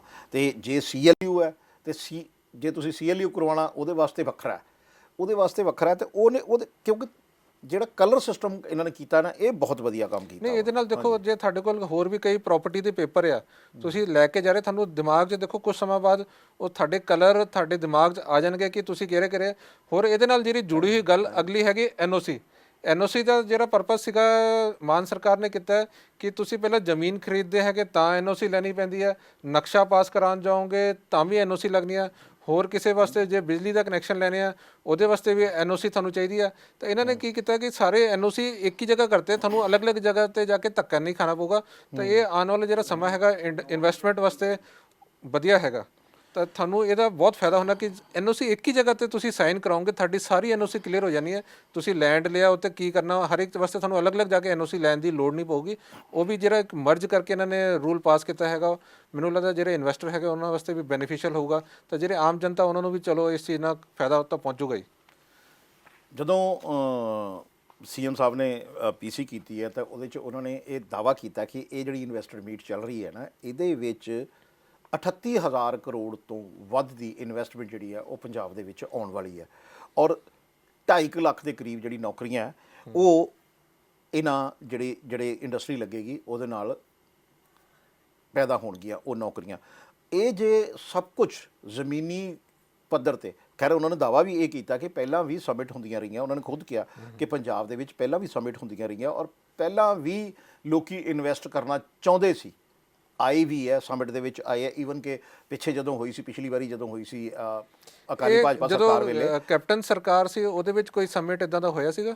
ਨਹੀਂ ਸ਼ਾਇਦ ਉਦੋਂ ਨਹੀਂ ਹੋਇਆ, ਲੇਕਿਨ ਜਿਹੜਾ ਉਹ ਸੀ ਨਾ ਮਤਲਬ ਸੁਖਬੀਰ ਬਾਦਲ ਹੋਣਾ ਦੀ ਜਦੋਂ ਬਾਦਲ ਸਰਕਾਰ ਰਹੀ ਹੈ, ਅਕਾਲੀ ਭਾਜਪਾ ਸਰਕਾਰ ਰਹੀ ਹੈ, ਉਦੋਂ ਸੁਖਬੀਰ ਸਿੰਘ ਬਾਦਲ ਹੋਣਾ ਨੇ ਇੱਥੇ ਹੀ ਕਰਾਈ ਸੀਗੀ ਬਿਜ਼ਨਸ ਮੀਟ, ਤੇ ਉਦੋਂ ਈਵਨ ਕਿ ਮੁਕੇਸ਼ ਅੰਬਾਨੀ ਵੀ ਆਏ ਸੀ ਉਸ ਸਮਿਟ ਮੀਟ ਦੇ ਵਿੱਚ। ਉਸ ਲਈ ਰਿਲਾਇੰਸ ਦਾ ਕਾਫੀ ਉਹਨਾਂ ਨੇ ਨੈਟਵਰਕ ਸ਼ੁਰੂ ਕੀਤਾ ਸੀ। ਭਗਵੰਤ ਮਾਨ ਹੋਣਾ ਨੇ ਇਹੀ ਗੱਲ ਕਹੀ ਹੈ ਨਾ ਕਿ ਮੀਟ ਪਹਿਲਾਂ ਵੀ ਹੁੰਦੀਆਂ ਰਹੀਆਂ, ਉਹਨਾਂ ਨੇ ਇਹ ਨਹੀਂ ਕਿਹਾ ਕਿ ਮੈਂ ਹੀ ਕਰਵਾ ਰਿਹਾ ਜਾਂ ਪਹਿਲੀ ਵਾਰੀ ਮੈਂ ਇਹ ਮਤਲਬ ਬਿਜ਼ਨਸ ਸਮਿਟ ਕਰਵਾ ਰਿਹਾ, ਲੇਕਿਨ ਹੁਣ ਜਿਹੜੀ ਹੋ ਰਹੀ ਹੈ ਨਾ ਇਹਦੇ 'ਚ ਜਿੰਨੀ ਵੀ ਇਨਵੈਸਟਮੈਂਟ ਜਿਹੜੇ ਲੋਕੀ ਆਉਣਗੇ, ਜਿਹੜੇ ਉਦਯੋਗਪਤੀ ਭਾਵੇਂ ਬਾਹਰੋਂ ਹੋਣ ਤੇ ਭਾਵੇਂ ਇੰਡੀਆ ਦੇ ਹੋਣ, ਕਿਸੇ ਵੀ ਸ਼ਹਿਰ ਦੇ, ਇੰਡੀਆ ਦੇ ਕਿਸੇ ਵੱਡੇ ਸ਼ਹਿਰ ਤੋਂ ਸਾਡੇ ਕੋਲ ਪੰਜਾਬ 'ਚ ਆਉਣਾ ਚਾਹੁਣ, ਤੇ ਅਸੀਂ ਉਹਨਾਂ ਨੂੰ ਉਹ ਮਾਹੌਲ ਬਣਾ ਕੇ ਦੇਵਾਂਗੇ, ਉਹ ਸਭ ਕੁਝ ਪ੍ਰੋਵਾਈਡ ਕਰਾਵਾਂਗੇ ਜਿਹੜੀ ਚੀਜ਼ ਉਹਨਾਂ ਨੂੰ ਚਾਹੀਦੀ ਹੈ। ਇੰਡਸਟਰੀ ਲਾਉਣ ਵਾਸਤੇ ਤਾਂ ਬਹੁਤ ਕੁਝ ਅਜਿਹਾ ਚਾਹੀਦਾ ਹੁੰਦਾ ਜਿਹੜਾ ਆਮ ਲੋਕਾਂ ਨੂੰ ਨਹੀਂ ਪਤਾ ਹੁੰਦਾ ਕਿ ਇਹ ਵੀ ਚੀਜ਼ ਦੀ ਲੋੜ ਇਸ ਇੰਡਸਟਰੀ ਨੂੰ ਪੈ ਸਕਦੀ ਹੈ।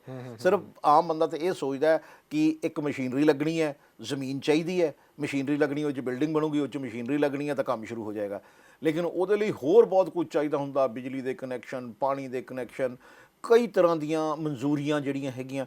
ਉਹਦੇ ਨਾਲ ਕੀ ਹੁੰਦਾ ਸੀਗਾ ਕਿ ਇੰਡਸਟਰੀ 'ਚ ਜਿਹੜਾ ਆਉਂਦਾ ਸੀ, ਇੰਡਸਟਰੀ ਜਿਹੜੀ ਆਉਣਾ ਚਾਹੁੰਦੀ ਸੀਗੀ, ਉਹ ਇੰਨਾ ਕੁ ਉਹਨਾਂ ਨੂੰ ਉਲਝਾਤਾ ਜਾਂਦਾ ਸੀਗਾ ਕੰਮਾਂ ਦੇ ਵਿੱਚ ਕਿ ਉਹ ਸੋਚਦਾ ਸੀ ਰਹਿਣ ਹੀ ਦਿਓ, ਜਿੱਥੇ ਅਸੀਂ ਕਰ ਰਹੇ ਹਾਂ ਉੱਥੇ ਹੀ ਕਰੀ ਜਾਈਏ। ਤੇ ਇਹ ਚੀਜ਼ਾਂ ਜਿਹੜੀਆਂ ਇਸ ਚੀਜ਼ ਨੂੰ ਇਹ ਸੌਖਾ ਜਿਹੜਾ ਬਣਾਉਣ ਵਾਸਤੇ ਨਾ ਇਹਨਾਂ ਨੂੰ ਬਹੁਤ ਕੁਝ ਜਿਹੜਾ ਹੈਗਾ ਉਹ ਭਗਵੰਤ ਮਾਨ ਸਰਕਾਰ ਕਰ ਰਹੀ ਹੈ। ਤਾਂ ਇਸमें ਜੋ ਪੰਜਾਬ ਦਾ ਜਿਹੜਾ MOU ਕਲਚਰ ਹੈਗਾ ਉਹ ਭਗਵੰਤ ਮਾਨ ਦੱਸ ਰਹੇ ਸੀ ਕਿ ਜਿਹੜਾ ਪਹਿਲਾ ਕਲਚਰ ਸੀਗਾ ਉਹ ਸਿਰਫ ਦਿਖਾਵੇ ਦਾ ਹੁੰਦਾ ਸੀਗਾ, ਉਸ ਲੈਵਲ ਦਾ ਨਹੀਂ ਸੀਗਾ। ਬਟ ਜਿਹੜਾ ਹੁਣ ਐਤਕੀ ਕੀਤਾ ਹੈਗਾ, ਤੁਸੀਂ ਦੇਖੋ ਪਹਿਲਾਂ ਜਿਹੜੇ ਇਨਵੈਸਟਮੈਂਟ ਹੈ ਚਲੋ ਬਾਹਰੋਂ ਵੀ ਆਉਂਦੀ ਸੀ ਬਟ ਉਸ ਲੈਵਲ ਦੀ ਨਹੀਂ। ਐਤਕੀ ਇਹਨਾਂ ਨੇ ਕਾਫੀ ਹੱਲਾਸ਼ੇਰੀ ਦੇ ਕੇ ਜਿੰਨੇ ਵੀ ਹੈਗੇ ਲੋਕਾਂ ਨੂੰ ਇੱਥੇ ਸੱਦਿਆ ਹੈਗਾ, ਤਾਂ ਉਹਨਾਂ ਵਾਸਤੇ ਉਹਨਾਂ ਨੇ ਸਸਤੀ ਬਿਜਲੀ, ਜ਼ਮੀਨ, ਉਹਨਾਂ ਦੀ ਰਜਿਸਟਰੀਆਂ, ਸਾਰਾ ਕੁਝ, ਉਹ ਕਹਿੰਦੇ ਅਸੀਂ ਤੁਹਾਨੂੰ ਇੰਨਾ ਸੌਖਾ ਮਾਹੌਲ ਦੇਵਾਂਗੇ ਕਿ ਤੁਹਾਨੂੰ ਇੱਥੇ ਇਨਵੈਸਟਮੈਂਟ ਕਰਨ 'ਚ ਤੁਸੀਂ ਆਪਣਾ ਸਿਰਫ ਕੰਮ ਕਰਨਾ, ਬਾਕੀ ਚੀਜ਼ਾਂ 'ਤੇ ਤੁਹਾਨੂੰ ਜਿਹੜੀ ਪਰੇਸ਼ਾਨੀਆਂ ਹੁੰਦੀਆਂ ਉਹ ਤੁਹਾਨੂੰ ਅਸੀਂ ਹਟਾ ਦਾਂਗੇ। ਤਾਂ ਦੇਖੋ ਜਿਹੜਾ ਇਨਵੈਸਟਮੈਂਟ ਬਾਹਰੋਂ ਆਉਂਦਾ ਉਹ ਇਹੀ ਦੇਖਦਾ ਕਿ ਮੈਨੂੰ ਇੱਥੇ ਫੈਸਿਲਿਟੀ ਕੀ ਮਿਲਦੀ ਹੈ, ਸਹੂਲਤਾਂ। ਜੇ ਉਹ ਸਿਰਦਰਦੀਆਂ ਲੈ ਕੇ ਬੈਠੂਗਾ ਕਿ ਮੈਨੂੰ ਇਹਦੀ ਆਬਜੈਕਸ਼ਨ ਮਿਲ ਰਹੀ ਆ, ਇਹਦੀ ਆਬਜੈਕਸ਼ਨ ਮਿਲ ਰਹੀ ਹੈ, ਜਿੱਦਾਂ ਆਪਾਂ ਗੱਲ ਕੀਤੀ ਸੀ NOC, ਇੱਕ ਹੀ NOC ਵਿੱਚ ਤੁਹਾਨੂੰ ਸਾਰੀ ਕਲੀਅਰੈਂਸ ਮਿਲ ਜਾਊਗੀ, ਤੁਹਾਨੂੰ ਕਿਤੇ ਜਾਣ ਦੀ ਲੋੜ ਨਹੀਂ ਹੈ। ਤੁਹਾਨੂੰ ਬਿਜਲੀ ਚਾਹੀਦੀ ਹੈ, ਬਿਜਲੀ ਤੇ ਸਬਸਿਡੀ ਮਿਲੂਗੀ, ਫਿਰ ਜਿਹੜਾ ਟੈਕਸ ਹੈਗਾ ਉਹ 'ਤੇ ਵੀ ਛੂਟ ਦੇਣ ਨੂੰ ਤਿਆਰ ਬੈਠੀ ਹੈ ਸਰਕਾਰ। ਤਾਂ ਇੱਦਾਂ ਦੇ ਕਈ ਐਫਰਟਸ ਕਰ ਰਹੀ ਹੈ ਕਿ ਇਹਦੇ ਕਰਕੇ ਤੁਸੀਂ ਦੇਖੋ 38,000 ਕੋਈ ਛੋਟੀ ਮੋਟੀ ਰਕਮ ਨਹੀਂ ਹੈ, ਬਹੁਤ ਵੱਡੀ ਰਕਮ ਹੈ ਜਿਹੜੀ ਮਾਨ ਸਰਕਾਰ ਨੇ ਇਕੱਠੀ ਕਰ ਲਈ ਹੈ। ਉਹ ਅਲੱਗ-ਅਲੱਗ ਡਿਪਾਰਟਮੈਂਟ ਹੈਗਾ, ਇਹਦੇ ਵਿੱਚ ਇਹਨਾਂ ਨੇ UK, ਜਾਪਾਨ ਤੋਂ ਜੇ ਵੀ ਸਪੈਸ਼ਲ ਜਿਹੜੇ ਆਏ ਹੋਏ ਆ, ਹੋਰ ਕਈ ਨਈ ਟੈਕਨੋਲੋਜੀ ਔਰ ਆਈਡੀਆ ਦੇ ਉੱਤੇ ਇਹ ਕੰਮ ਇਸ ਲਈ ਕਰਦੇ ਪਏ ਆ। ਐਮਓਯੂ ਦਾ ਤਾਂ ਇਹ ਹੈ ਨਾ ਕਿ ਜਿੱਦਾਂ ਮੈਂ ਪਹਿਲਾਂ ਤੁਹਾਨੂੰ ਦੱਸਿਆ ਕਿ ਪਹਿਲਾਂ ਵੀ ਸਮਿਟ ਹੁੰਦੀ ਰਹੀ ਹੈ। ਇਹ ਭਗਵੰਤ ਮਾਨ ਜੀ ਨੇ ਪਹਿਲਾਂ ਆਪਣੀ ਜਿਹੜੇ ਉਸ ਪ੍ਰੈਸ ਕਾਨਫਰੰਸ ਦੇ ਵਿੱਚ ਕਿਹਾ ਕਿ ਪਹਿਲਾਂ ਵੀ ਇੱਥੇ ਸਮਿਟ ਹੁੰਦੀ ਰਹੀ ਹੈ। ਉਹ ਉਦੋਂ ਹੀ ਆਪਾਂ ਐਮਓਯੂ ਸਾਈਨ ਦਾ ਮਤਲਬ ਮੈਮੋਰੈਂਡਮ ਆਫ ਅੰਡਰਸਟੈਂਡਿੰਗ ਹੈ ਨਾ, ਉਹ ਆਪਾਂ ਹੁੰਦੀਆਂ ਵਾਕਈ ਤੁਸੀਂ ਵੀ ਸੁਣਿਆ ਹੋਣਾ ਬਹੁਤ ਵਾਰੀ ਆਪਾਂ, ਕਿਉਂਕਿ ਮੀਡੀਆ ਦੇ ਬੰਦੇ ਆ ਤਾਂ ਸਾਡੇ ਕੋਲ ਤਾਂ ਇਹ ਖਬਰਾਂ ਆਉਂਦੀਆਂ ਰਹਿੰਦੀ ਕਿ ਫਲਾਨੀ ਕੰਪਨੀ ਦੇ ਨਾਲ ਸਾਡਾ ਮੈਮੋਰੈਂਡਮ ਸਾਈਨ ਜਿਹੜਾ ਹੋਇਆ ਤੇ ਅਸੀਂ ਇੰਨੀ ਇਨਵੈਸਟਮੈਂਟ ਜਿਹੜੀ ਹੈਗੀ ਹੈ ਕਰਾਂਗੇ। ਲੇਕਿਨ ਕਦੀ ਵੀ ਜ਼ਮੀਨੀ ਪੱਧਰ 'ਤੇ ਵਾਕਈ ਇਹਨਾਂ ਚੀਜ਼ਾਂ ਨੂੰ ਦੇਖਣ ਨੂੰ ਸਾਨੂੰ ਨਹੀਂ ਮਿਲਿਆ। ਲੇਕਿਨ ਹੁਣ ਭਗਵੰਤ ਮਾਨ ਸਰਕਾਰ ਨੇ ਇਹ ਜ਼ਰੂਰ ਕਿਹਾ ਵਾ, ਆਮ ਆਦਮੀ ਪਾਰਟੀ ਦੀ ਸਰਕਾਰ ਨੇ ਇਹ ਕਿਹਾ ਕਿ ਅਸੀਂ ਉਸ ਇੰਡਸਟਰੀ ਨੂੰ ਹਰ ਤਰ੍ਹਾਂ ਦੀ ਫੈਸਿਲਿਟੀ ਦੇਵਾਂਗੇ, ਵੱਧ ਤੋਂ ਵੱਧ ਫੈਸਿਲਿਟੀ ਦੇਵਾਂਗੇ ਜਿਹੜੀ ਪੰਜਾਬ ਦੇ ਯੂਥ ਨੂੰ ਨੌਕਰੀਆਂ ਦੇਵੇਗੀ। ਇਹ ਇੱਕ ਸ਼ਰਤ ਜ਼ਰੂਰ ਹੈ, ਲੇਕਿਨ ਇਹ ਸ਼ਰਤ ਹੋਣੀ ਵੀ ਚਾਹੀਦੀ ਹੈ। ਔਰ ਦੇਖੋ ਇੱਥੇ ਦਾ ਫਾਇਦਾ ਹੋਊਗਾ ਤਾਂ ਹੀ ਫਾਇਦਾ ਹੈਗਾ, ਲੋਕਾਂ ਨੂੰ ਤਾਂ ਹੀ ਫਾਇਦਾ ਮਿਲੂਗਾ। ਤੇ ਇਹਦੇ ਨਾਲ ਉਹਨਾਂ ਨੇ ਇੱਕ ਗੱਲ ਹੋਰ ਦੱਸੀ ਹੈ ਕਿ ਕਹਿੰਦੇ ਜੀ ਪਹਿਲਾਂ ਪੰਜਾਬ 'ਚ ਇੱਕ ਨੈਸ਼ਨਲ ਹਾਈਵੇ ਹੁੰਦਾ ਸੀ ਤਾਂ ਉਹਦੇ ਕੋਲ ਹੀ ਸਾਰੀ ਇੰਡਸਟਰੀ ਲੱਗੀ ਹੁੰਦੀ ਸੀ, ਬਟ ਜਿਹੜਾ ਅੱਜ ਦਾ ਪੰਜਾਬ ਹੈ ਉਹ ਬਦਲ ਚੁੱਕਿਆ। ਤੁਸੀਂ ਦੇਖੋਗੇ ਹਰ ਪਾਸੇ ਤੁਹਾਡਾ ਹਾਈਵੇ ਬ੍ਰਿਜਸ ਇਹ ਉਹ ਬਣੇ ਤਾਂ ਤੁਹਾਡੀ ਕਨੈਕਟੀਵਿਟੀ ਇੰਨੀ ਫਾਸਟ ਹੋ ਗਈ ਹੈ।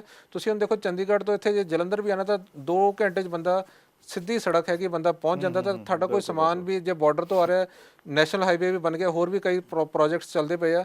ਤਾਂ 4 ਨੈਸ਼ਨਲ ਹਾਈਵੇ ਆ, 4 ਤੇਰੇ ਤੁਹਾਡੇ ਘਰੇਲੂ ਤਾਂ ਇੰਟਰਨੈਸ਼ਨਲ 에ਅਰਪੋਰਟ ਹੈ ਪੰਜਾਬ 'ਚ। ਲੁਧਿਆਣਾ ਦਾ ਵੀ ਕਹਿੰਦੇ ਬਹੁਤ ਜਲਦੀ ਜਿਹੜਾ 에ਅਰਪੋਰਟ ਹੈ ਉਹ ਵੀ ਖੁੱਲ੍ਹਣ ਵਾਲਾ। ਤੇ ਇਹਦੇ ਨਾਲ ਤੁਹਾਡੀ ਕਨੈਕਟੀਵਿਟੀ ਵਧੂਗੀ ਤਾਂ ਜਿਹੜਾ ਇੰਪੋਰਟ ਐਕਸਪੋਰਟ ਦਾ ਕੰਮ ਆ ਉਹ ਵੀ ਲੋਕਾਂ ਨੂੰ ਫਾਇਦਾ ਹੋਊਗਾ, ਜਿਹੜਾ ਬਿਜ਼ਨਸਮੈਨ ਹੈ, ਜਿਹੜੇ ਬਾਹਰੋਂ ਕਾਰੋਬਾਰੀ ਹੈਗੇ ਆ। ਬਿਲਕੁਲ। ਦੇਖੋ ਪੰਜਾਬ ਦੇ ਵਿੱਚ, ਪੰਜਾਬ ਇੱਕ ਦੇਸ਼ ਦੇ ਵਿੱਚ ਅਜਿਹਾ ਸੂਬਾ ਹੈ ਜਿਹਦਾ ਜ਼ਿਕਰ ਵਿਦੇਸ਼ਾਂ 'ਚ ਵੀ ਹੁੰਦਾ ਹੈ। ਪੰਜਾਬ ਹੀ ਇੱਕ ਅਜਿਹਾ ਸੂਬਾ ਹੈਗਾ ਜਿਹਦਾ ਦੇਸ਼ ਵਿਦੇਸ਼ ਦੇ ਵਿੱਚ ਚਰਚਾ ਹੁੰਦੀ ਹੈ, ਕਿਉਂਕਿ ਪੰਜਾਬ ਦੇ ਕਲਾਕਾਰ, ਪੰਜਾਬ ਦੇ ਲੋਕ ਵਿਦੇਸ਼ਾਂ 'ਚ ਗਏ ਹੋਏ ਆ, ਵੱਡੇ ਕਾਰੋਬਾਰ ਉੱਥੇ ਸ਼ੁਰੂ ਕੀਤੇ ਹੋਏ ਆ। ਉਹਨਾਂ ਦੇਸ਼ਾਂ ਦੇ ਵਿੱਚ ਜਿੱਥੇ ਪੰਜਾਬ ਦੇ ਕਈ ਲੋਕ ਐਸੇ ਨੇ ਜਿਹੜੇ ਵਿਦੇਸ਼ਾਂ ਦੀ ਫੌਜ 'ਚ ਵੀ ਨੇ, ਵਿਦੇਸ਼ਾਂ ਦੀ ਰਾਜਨੀਤੀ 'ਚ ਵੀ ਨੇ। ਯਾਨੀ ਪੰਜਾਬ ਇੱਕ ਅਜਿਹਾ ਸੂਬਾ ਹੈ ਜਿਸ ਨੂੰ ਕੋਈ ਵੀ ਦੇਸ਼, ਪੂਰੇ ਵਰਲਡ ਦੇ ਵਿੱਚ ਕੋਈ ਵੀ ਦੇਸ਼ ਇਹ ਨਹੀਂ ਕਹਿ ਸਕਦਾ ਕਿ ਉਹ ਪੰਜਾਬ ਨੂੰ ਜਾਣਦਾ ਨਹੀਂ ਹੈਗਾ, ਪੰਜਾਬ ਨੂੰ ਇਗਨੋਰ ਨਹੀਂ ਕਰ ਸਕਦਾ। ਤੇ ਜ਼ਾਹਿਰ ਹੈ ਕਿ ਜਿਹੜੇ ਪੰਜਾਬ 'ਚ ਰਹਿੰਦੇ ਉਹਨਾਂ ਵਾਸਤੇ ਬੜੀ ਮਾਣ ਵਾਲੀ ਗੱਲ ਹੈ। ਔਰ ਸਰਕਾਰ ਦਾ ਵੀ ਸੀਨਾ ਇਸ ਗੱਲ ਨੂੰ ਲੈ ਕੇ ਫੁੱਲਦਾ ਹੈ ਕਿ ਪੂਰੇ ਵਰਲਡ ਦੇ ਵਿੱਚ ਸਾਡੀ ਜਿਹੜੀ ਚਰਚਾ ਹੁੰਦੀ। ਤੇ ਜ਼ਾਹਿਰ ਹੈ ਕਿ ਜਿਹੜੀ ਸਰਕਾਰ ਇਸ ਨੂੰ ਸੀਰੀਅਸਲੀ ਇਸ ਗੱਲ ਨੂੰ ਲੈਂਦੀ ਹੈ ਤੇ ਉਹ ਚਾਹੇਗੀ ਕਿ ਜਿੱਦਾਂ ਦਾ ਲੋਕੀ ਪੰਜਾਬ ਬਾਰੇ ਸੋਚਦੇ ਆ ਉੱਦਾਂ ਦਾ ਪੰਜਾਬ ਦਿਸਣਾ ਵੀ ਚਾਹੀਦਾ। ਹਾਂਜੀ ਹਾਂਜੀ, ਮੈਂ ਤੁਹਾਡੇ ਨਾਲ ਬਿਲਕੁਲ ਸਹਿਮਤ ਹਾਂ। ਤਾਂ ਦੂਸਰੀ ਇਸ ਸਮਿਟ ਦੀ ਜਿਹੜੀ ਵੱਡੀ ਗੱਲ ਸੀ ਉਹ ਸੀਗੀ ਸੁਰੱਖਿਆ ਇੰਤਜ਼ਾਮ। ਮਾਨ ਸਰਕਾਰ ਨੇ ਇਹ 'ਚ ਕੋਈ ਕਤੋਹਲ ਨਹੀਂ ਵਰਤੀ ਆ। ਉਹਨਾਂ ਨੇ ਜਿੰਨੇ ਸਿਕਿਉਰਿਟੀ ਹੈਗੇ ਪ੍ਰਬੰਧ ਇੱਦਾਂ ਦੇ ਕੀਤੇ ਹੈਗੇ ਕਿ ਕਿਸੇ ਨੂੰ ਕੋਈ ਪਰੇਸ਼ਾਨੀ ਨਹੀਂ ਆਏ ਜਾਂ ਕੋਈ ਬਾਹਰੋਂ ਕੋਈ ਇੱਦਾਂ ਦੀ ਤਾਕਤਾਂ, ਸ਼ਰਾਰਤੀ ਤੱਤ ਇਸ ਚੀਜ਼ ਨੂੰ ਮਾਹੌਲ ਵਿਗਾੜਨ ਦੀ ਕੋਸ਼ਿਸ਼ ਨਾ ਕਰੇ। ਇਸ ਕਰਕੇ ਮੋਹਾਲੀ ਦੇ ਇਲਾਵਾ ਜਿਹੜੇ ਦੂਸਰੇ ਜ਼ਿਲ੍ਹਿਆਂ ਦੇ ਐਸਪੀ ਲੈਵਲ ਦੇ ਅਫਸਰ ਸੀ ਉਹ ਵੀ ਇਹਨਾਂ ਨੇ ਇੱਥੇ ਤਾਇਨਾਤ ਕੀਤੇ ਸੀ। ਤਾਂ ਪ੍ਰਬੰਧ ਇੰਨਾ ਜ਼ਬਰਦਸਤ ਸੀਗਾ ਕਿ ਕਿਸੇ ਨੂੰ ਲੱਗ ਹੀ ਨਹੀਂ ਰਿਹਾ ਕਿ ਇੱਥੇ ਕੋਈ ਇੱਦਾਂ ਦਾ ਮਾਹੌਲ ਖਰਾਬ ਹੈਗਾ। ਦੇਖੋ ਜੀ, ਜੇ ਬਾਹਰੋਂ ਕੋਈ ਇਨਵੈਸਟਰ ਆਉਂਦਾ ਉਹਨੂੰ ਇੱਥੇ ਪ੍ਰੋਟੈਕਸ਼ਨ ਵੀ ਚਾਹੀਦੀ ਆ ਕਿ ਉਹਨੂੰ ਜੇ ਪ੍ਰੋਟੈਕਸ਼ਨ ਅਸੀਂ ਨਹੀਂ ਦੇਵਾਂਗੇ ਇੱਥੇ ਇਨਵੈਸਟਮੈਂਟ ਕਿੱਥੇ ਕਰੂਗਾ। ਤਾਂ ਇਹ ਵੀ ਉਹਨਾਂ ਨੇ ਇੱਕ ਸੰਦੇਸ਼ ਦਿੱਤਾ ਹੈਗਾ ਇਨਵੈਸਟਰਸ ਨੂੰ ਕਿ ਅਸੀਂ ਜੇ ਤੁਸੀਂ ਇੱਥੇ ਆਉਂਦੇ ਤੁਹਾਨੂੰ ਜਿਹੜੀ ਪ੍ਰੋਟੈਕਸ਼ਨ ਹੈ ਅਸੀਂ ਦੇਵਾਂਗੇ, ਤੁਹਾਡੀ ਸੁਰੱਖਿਆ ਦੀ ਜ਼ਿੰਮੇਵਾਰੀ ਸਾਡੀ ਹੈਗੀ ਆ, ਤੁਹਾਡਾ ਜੋ ਵੀ ਸਮਾਨ ਹੈਗਾ ਉਹਦੀ ਵੀ ਅਸੀਂ ਜ਼ਿੰਮੇਵਾਰੀ ਲਵਾਂਗੇ। ਤਾਂ ਤੁਸੀਂ ਆਪਣਾ ਕੰਮ ਕਰਨਾ, ਤਾਂ ਜੋ ਸਾਡੇ ਯੂਥ ਹੈਗੇ ਉਹਨਾਂ ਨੂੰ ਰੋਜ਼ਗਾਰ ਦੇਣਾ ਹੈਗਾ।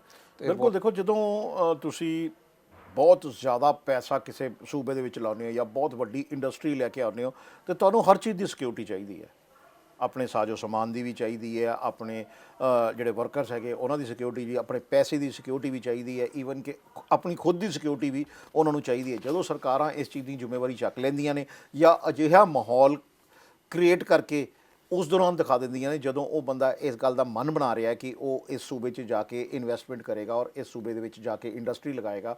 ਹਾਲਾਂਕਿ ਜਦੋਂ ਉਸਨੇ ਇੰਡਸਟਰੀ ਲਗਾਉਣੀ ਹੈ ਤੇ ਇੰਡਸਟਰੀ ਵਾਸਤੇ ਜਿਹੜਾ ਮੈਨ ਪਾਵਰ ਤੇ ਚਾਹੀਦੀ ਹੈ, ਮੈਨ ਪਾਵਰ ਜੇ ਚਾਹੀਦੀ ਹੈ ਤਾਂ ਜ਼ਾਹਿਰ ਹੈ ਕਿ ਉਸ ਤੋਂ ਸਭ ਤੋਂ ਨਜ਼ਦੀਕ ਤਾਂ ਉਹਦੇ ਸੂਬੇ ਦੇ ਬੰਦੇ ਹੀ ਨੇ। ਤੇ ਜੇ ਭਗਵੰਤ ਮਾਨ ਸਰਕਾਰ ਨੇ ਇਹ ਸ਼ਰਤ ਵੀ ਮੰਨ ਲਓ ਰੱਖੀ ਹੈ ਇੰਡਸਟਰੀਸਟਾਂ ਸਾਹਮਣੇ ਕਿ ਜੇ ਪੰਜਾਬ ਦੇ ਯੂਥ ਨੂੰ ਜਿਹੜੀ ਇੰਡਸਟਰੀ ਪਹਿਲ ਦੇਗੀ ਨੌਕਰੀਆਂ ਵਾਸਤੇ, ਉਹਨੂੰ ਅਸੀਂ ਵੀ ਹਰ ਤਰ੍ਹਾਂ ਦੀ ਸਪੋਰਟ ਜਿਹੜੀ ਹੈ ਉਹ ਤਰਜੀਹ ਦੇਵਾਂਗੇ ਉਹਨੂੰ 'ਚ।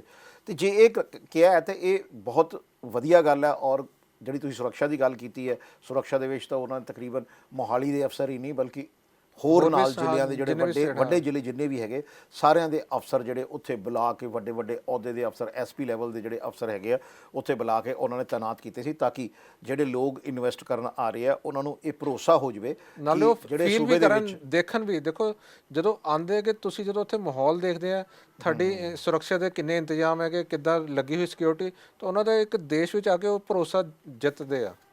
ਜੇ ਭਰੋਸਾ ਨਹੀਂ ਬਣੂਗਾ ਤਾਂ ਫਿਰ ਇਨਵੈਸਟਮੈਂਟ ਕਰਨ ਵਾਲਾ ਤਾਂ ਬੰਦਾ ਪਹਿਲਾਂ ਹੀ ਦੇਖ ਕੇ ਲੱਗਦਾ ਕਿ ਇਹਨਾਂ ਦੇ ਕੋਲ ਤਾਂ ਕੋਈ ਪੁਲਿਸ ਫੋਰਸ ਹੀ ਹੈ ਨਹੀਂ ਹੈ, ਤਾਂ ਇੱਥੇ ਇਨਵੈਸਟਮੈਂਟ ਅਸੀਂ ਕੀ ਕਰਨੀ ਹੈ। ਤੇ ਇਹ ਚੀਜ਼ਾਂ ਜਿਹੜੇ ਇਨਵੈਸਟਮੈਂਟ ਸਮਿਟ ਹੈਗੀ ਉਹਦੇ ਵਾਸਤੇ ਵੀ ਕਾਫੀ ਜ਼ਰੂਰੀ ਸੀ। ਤਾਂ ਮਾਨ ਸਰਕਾਰ ਨੇ ਇਹ 'ਚ ਵੀ ਕੋਈ ਕਤੋਲ ਨਹੀਂ ਵਰਤੀ ਹੈਗੀ, ਤਾਂ ਪੂਰੇ ਸੁਰੱਖਿਆ ਦੇ ਇੰਤਜ਼ਾਮ ਇੱਕਦਮ ਟੌਪ ਲੈਵਲ ਦੇ ਕੀਤੇ ਹੈਗੇ।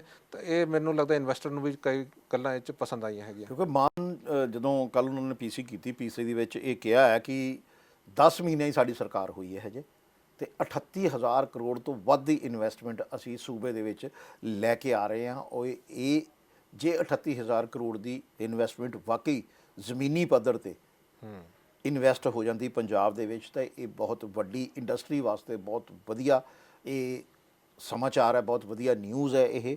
ਔਰ ਜੇ ਇੰਡਸਟਰੀ ਲੱਗਣਾ ਇੱਥੇ ਸ਼ੁਰੂ ਹੋ ਜਾਂਦੀ ਹੈ, ਪਹਿਲਾਂ ਤੁਸੀਂ ਦੇਖੋ ਨਾ ਜਦੋਂ ਇੰਡਸਟਰੀ ਲੱਗਣੀ ਸ਼ੁਰੂ ਹੋਏਗੀ, ਲੱਗਣ ਤੋਂ ਹੀ ਨੌਕਰੀਆਂ ਦਾ ਕੰਮ ਸ਼ੁਰੂ ਹੋ ਜਾਏਗਾ, ਕਿੰਨਾ ਕੰਮ ਵੱਧ ਜਾਣਾ, ਕਿੰਨੀ ਆਵਾਜਾਈ ਵੱਧ ਜਾਣੀ ਹੈ, ਦੇਖੋ ਆਵਾਜਾਈ ਵੱਧ ਜਾਣੀ ਹੈ। ਉਸ ਇੰਡਸਟਰੀ ਨੂੰ ਜਦੋਂ ਤੱਕ ਉਹਨੇ ਆਪਣਾ ਰੂਪ ਲੈਣਾ ਉਦੋਂ ਤੱਕ ਹੀ ਹਜ਼ਾਰਾਂ ਲੋਕਾਂ ਨੂੰ ਕੰਮਕਾਜ, ਕਾਰੋਬਾਰ, ਕਈ ਚੀਜ਼ਾਂ ਚਾਹੀਦੀਆਂ, ਬਿਲਡਿੰਗਸ ਬਣਾਉਣ ਵਾਸਤੇ ਮਟੀਰੀਅਲ ਚਾਹੀਦਾ ਹੈ ਔਰ ਲੇਬਰ ਚਾਹੀਦੀ ਹੈ। ਤੇ ਦੇਖੋ ਕਿ ਉਹ ਬਹੁਤ ਕੁਝ ਜਿਹੜਾ ਉਹ ਇਸ ਸੂਬੇ ਨੂੰ ਮਿਲਣਾ ਸ਼ੁਰੂ ਹੋ ਜਾਣਾ। ਚਲੋ ਮੰਨਿਆ ਕਿ ਕੰਸਟਰਕਸ਼ਨ ਵਾਸਤੇ ਜੇ ਕੰਸਟਰਕਸ਼ਨ ਦੀ ਲੇਬਰ ਕਿਤੋਂ ਬਾਹਰੋਂ ਹੁੰਦੀ ਹੈ, ਲੇਕਿਨ ਜਿਹੜਾ ਸਮਾਨ ਖਰੀਦਣਾ ਹੈ ਆਪਣੀ ਕੰਸਟਰਕਸ਼ਨ ਵਾਸਤੇ, ਉਹ ਕਈ ਕਾਰੋਬਾਰ ਜਿਹੜੇ ਹੈਗੇ ਆ ਉਹ ਸਿਰਫ ਇੱਕ ਇੰਡਸਟਰੀ ਸਥਾਪਿਤ ਹੋਣ ਨਾਲ ਕਈ ਐਸੇ ਕਾਰੋਬਾਰ ਹੈਗੇ ਆ ਛੋਟੇ ਛੋਟੇ ਕਾਰੋਬਾਰਾਂ ਨੂੰ ਕਾਫੀ ਜਿਨ੍ਹਾਂ ਨੂੰ ਬਹੁਤ, ਔਰ ਉਹਨਾਂ ਨੂੰ ਇਹ ਬੜਾ ਇਸ ਗੱਲ ਦੀ ਖੁਸ਼ੀ ਹੈ। ਉਹ ਕਹਿੰਦੇ ਮੈਨੂੰ ਖੁਸ਼ੀ ਹੈ ਕਿ ਮੈਂ ਸਭ ਤੋਂ ਵੱਧ ਜਿਹੜੀ ਇਨਵੈਸਟਮੈਂਟ ਹੈਗੀ ਹੈ ਨਾ ਉਹ ਰੀਅਲ ਏਸਟੇਟ ਦੇ ਵਿੱਚ ਹੋਣ ਜਾ ਰਹੀ ਹੈ ਪੰਜਾਬ ਦੇ ਵਿੱਚ।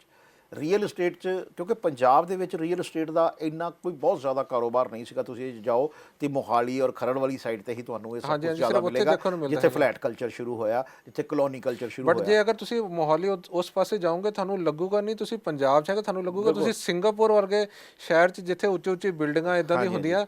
ਉਹ ਮਾਹੌਲ ਦੇਖ ਕੇ ਬੰਦਾ ਇੱਕਦਮ ਘੁੰਮ ਜਾਂਦਾ ਕਿ ਯਾਰ ਅਸੀਂ ਪੰਜਾਬ 'ਚ ਘੁੰਮ ਰਹੇ ਹਾਂ, ਕਿੱਥੇ ਘੁੰਮ ਰਹੇ ਹੈਗੇ। ਤਾਂ ਇਹਦੇ ਨਾਲ ਹੀ ਜਿਹੜੀ ਦੂਸਰੀ ਗੱਲ ਮੈਂ ਕਰਨਾ ਚਾਹੂੰਗਾ, ਜਿੱਦਾਂ ਹੁਣ ਤੁਸੀਂ ਦੱਸਿਆ ਸੀ 38,000 ਕਰੋੜ, ਤਾਂ ਉਹਦੇ ਵਿੱਚ ਜਿਹੜਾ ਵਿਦੇਸ਼ੀ ਫੰਡ ਹੈਗਾ ਉਹ 19,051 ਕਰੋੜ ਦਾ ਹੈਗਾ। 19,000 ਨਹੀਂ, ਇਹ ਹੈਗਾ 1951 ਕਰੋੜ, 1951 ਕਰੋੜ ਦਾ ਹੈਗਾ।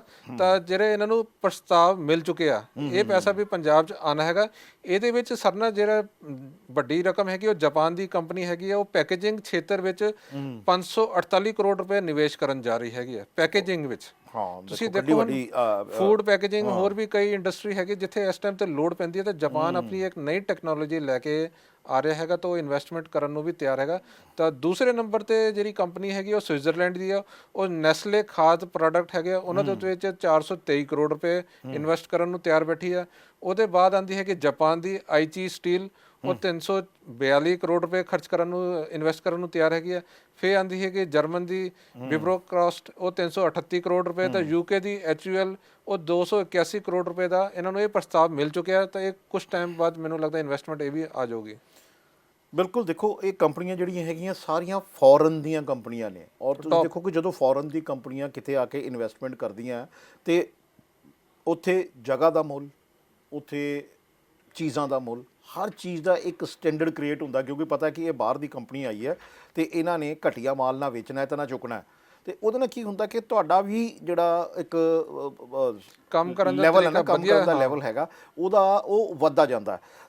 ਇਹ ਚੀਜ਼ਾਂ ਜਿਹੜੀਆਂ ਐਕਚੁਅਲੀ ਭਗਵੰਤ ਮਾਨ ਜਾਂ ਉਹਨਾਂ ਦੀ ਜਿਹੜੀ ਟੀਮ ਹੈਗੀ ਹੈ, ਕੈਬਨਿਟ ਜਿਹੜੀ ਹੈਗੀ ਹੈ, ਉਹ ਇਸ ਸਮਿਟ ਨੂੰ ਲੈ ਕੇ ਬਹੁਤ ਜ਼ਿਆਦਾ ਜਿਹਨੂੰ ਕਹਿੰਦੇ ਨਾ ਗੰਭੀਰ ਸੀਗੀ, ਬਹੁਤ ਸੀਰੀਅਸ ਸੀਗੀ। ਬਕਾਇਦਾ ਇਸ ਸਮਿਟ ਤੋਂ ਪਹਿਲਾਂ ਭਗਵੰਤ ਮਾਨ ਨੇ ਤਿਆਰੀਆਂ ਦਾ ਜਾਇਜ਼ਾ ਲਿਆ, ਖੁਦ ਉੱਥੇ ਗਏ ਹੈ। ਤਿਆਰੀਆਂ ਨਹੀਂ ਤਾਂ ਹੁੰਦਾ ਇਹ ਹੈ ਕਿ ਸਮਿਟ ਦਾ ਜਿਹੜੀ ਜ਼ਿੰਮੇਵਾਰੀ ਹੈਗੀ ਉਹ ਕੈਬਨਿਟ ਦੇ ਕਿਸੇ ਮੰਤਰੀ ਨੂੰ ਜਾਂ ਕਿਸੇ ਹੋਰ ਨੂੰ ਦੇ ਦਿੱਤੀ ਜਾਂਦੀ ਹੈ ਕਿ ਤੁਸੀਂ ਜਾ ਕੇ ਉੱਥੇ ਸਾਰੀਆਂ ਤਿਆਰੀਆਂ ਕਰਾਓ ਔਰ ਇਹ ਦੇਖੋ ਕਿ ਕਿਸੇ ਨੂੰ ਕਿਸੇ ਚੀਜ਼ ਦੀ ਤੰਗੀ ਨਾ ਹੋਵੇ। ਭਗਵੰਤ ਮਾਨ ਦੇ ਵਿੱਚ ਇਹੀ ਜਿਹੜਾ ਮਤਲਬ ਖਾਸ ਗੱਲ ਹੈਗੀ ਹੈ ਕਿ ਉਹ ਹਰ ਚੀਜ਼ ਨੂੰ ਆਪ ਅੱਗੇ ਹੋ ਕੇ ਸੰਭਾਲਦੇ ਹੈ। ਜਿੱਦਾਂ ਜਰਮਨੀ, UK, ਜਾਪਾਨ ਤੋਂ ਜਿਨ੍ਹਾਂ ਲੋਕਾਂ ਨੇ ਆਉਣਾ ਸੀਗਾ ਤੇ ਉਹਨਾਂ ਦੇ ਹਿਸਾਬ ਦੇ ਨਾਲ ਹੀ ਉੱਥੇ ਸਮਿਟ ਦੇ ਵਿੱਚ ਸਾਰੇ ਪ੍ਰਬੰਧ ਜਿਹੜੇ ਆ ਉਹ ਕੀਤੇ ਗਏ ਆ। ਔਰ ਇਹ ਚੀਜ਼ਾਂ ਜਿਹੜੀਆਂ ਇਹ ਖਾਸ ਕਰਕੇ ਇਹ 'ਚ ਜਿਹੜੇ ਟੌਪ ਲੈਵਲ ਦੇ 230 ਪ੍ਰਤੀਨਿਧੀ ਸ਼ਾਮਿਲ ਹੋਏ ਹੈਗੇ ਆ। ਤਾਂ ਜਿਹੜੇ ਸੰਮੇਲਨ 'ਚ ਨਿਵੇਸ਼ਕ ਹੈਗੇ ਉਹ 3000 ਤੋਂ ਜ਼ਿਆਦਾ ਆ। ਜੇ ਛੋਟੀ ਮੋਟੀ ਗਿਣਤੀ ਨਹੀਂ ਹੈ, ਬਹੁਤ ਵੱਡੀ ਗਿਣਤੀ ਆ। ਤੁਸੀਂ 3000 ਦੇਖਣ ਨੂੰ ਹੀ ਆ, ਜੇ ਤੁਸੀਂ ਦੇਖੋਗੇ ਸੰਖਿਆ ਬਹੁਤ ਹੈਗੀ ਆ। ਤਾਂ ਉਹਦੇ 'ਚ ਕਿੰਨੇ ਲੋਕਾਂ ਨੇ ਕਿੱਦਾਂ ਇਨਵੈਸਟ ਕਰਨੀ ਹੈ, ਕਿੱਦਾਂ ਤੁਸੀਂ ਉਹਨਾਂ ਨੂੰ ਮੈਨੇਜ ਕਰਨਾ ਹੈਗਾ। ਤਾਂ ਇਹ ਇੰਡੀਅਨ ਸਕੂਲ ਆਫ ਬਿਜ਼ਨਸ ਜਿਹੜਾ ਮੋਹਾਲੀ ਵਿੱਚ ਹੈਗਾ, ਉੱਥੇ ਇਹਨਾਂ ਨੇ ਸਬਮਿਟ ਕੀਤਾ ਸੀਗਾ। ਤਾਂ ਉੱਥੇ ਹੀ ਚੱਲ ਰਿਹਾ ਹੈਗਾ, ਅੱਜ ਆਖਰੀ ਦਿਨ ਹੈਗਾ।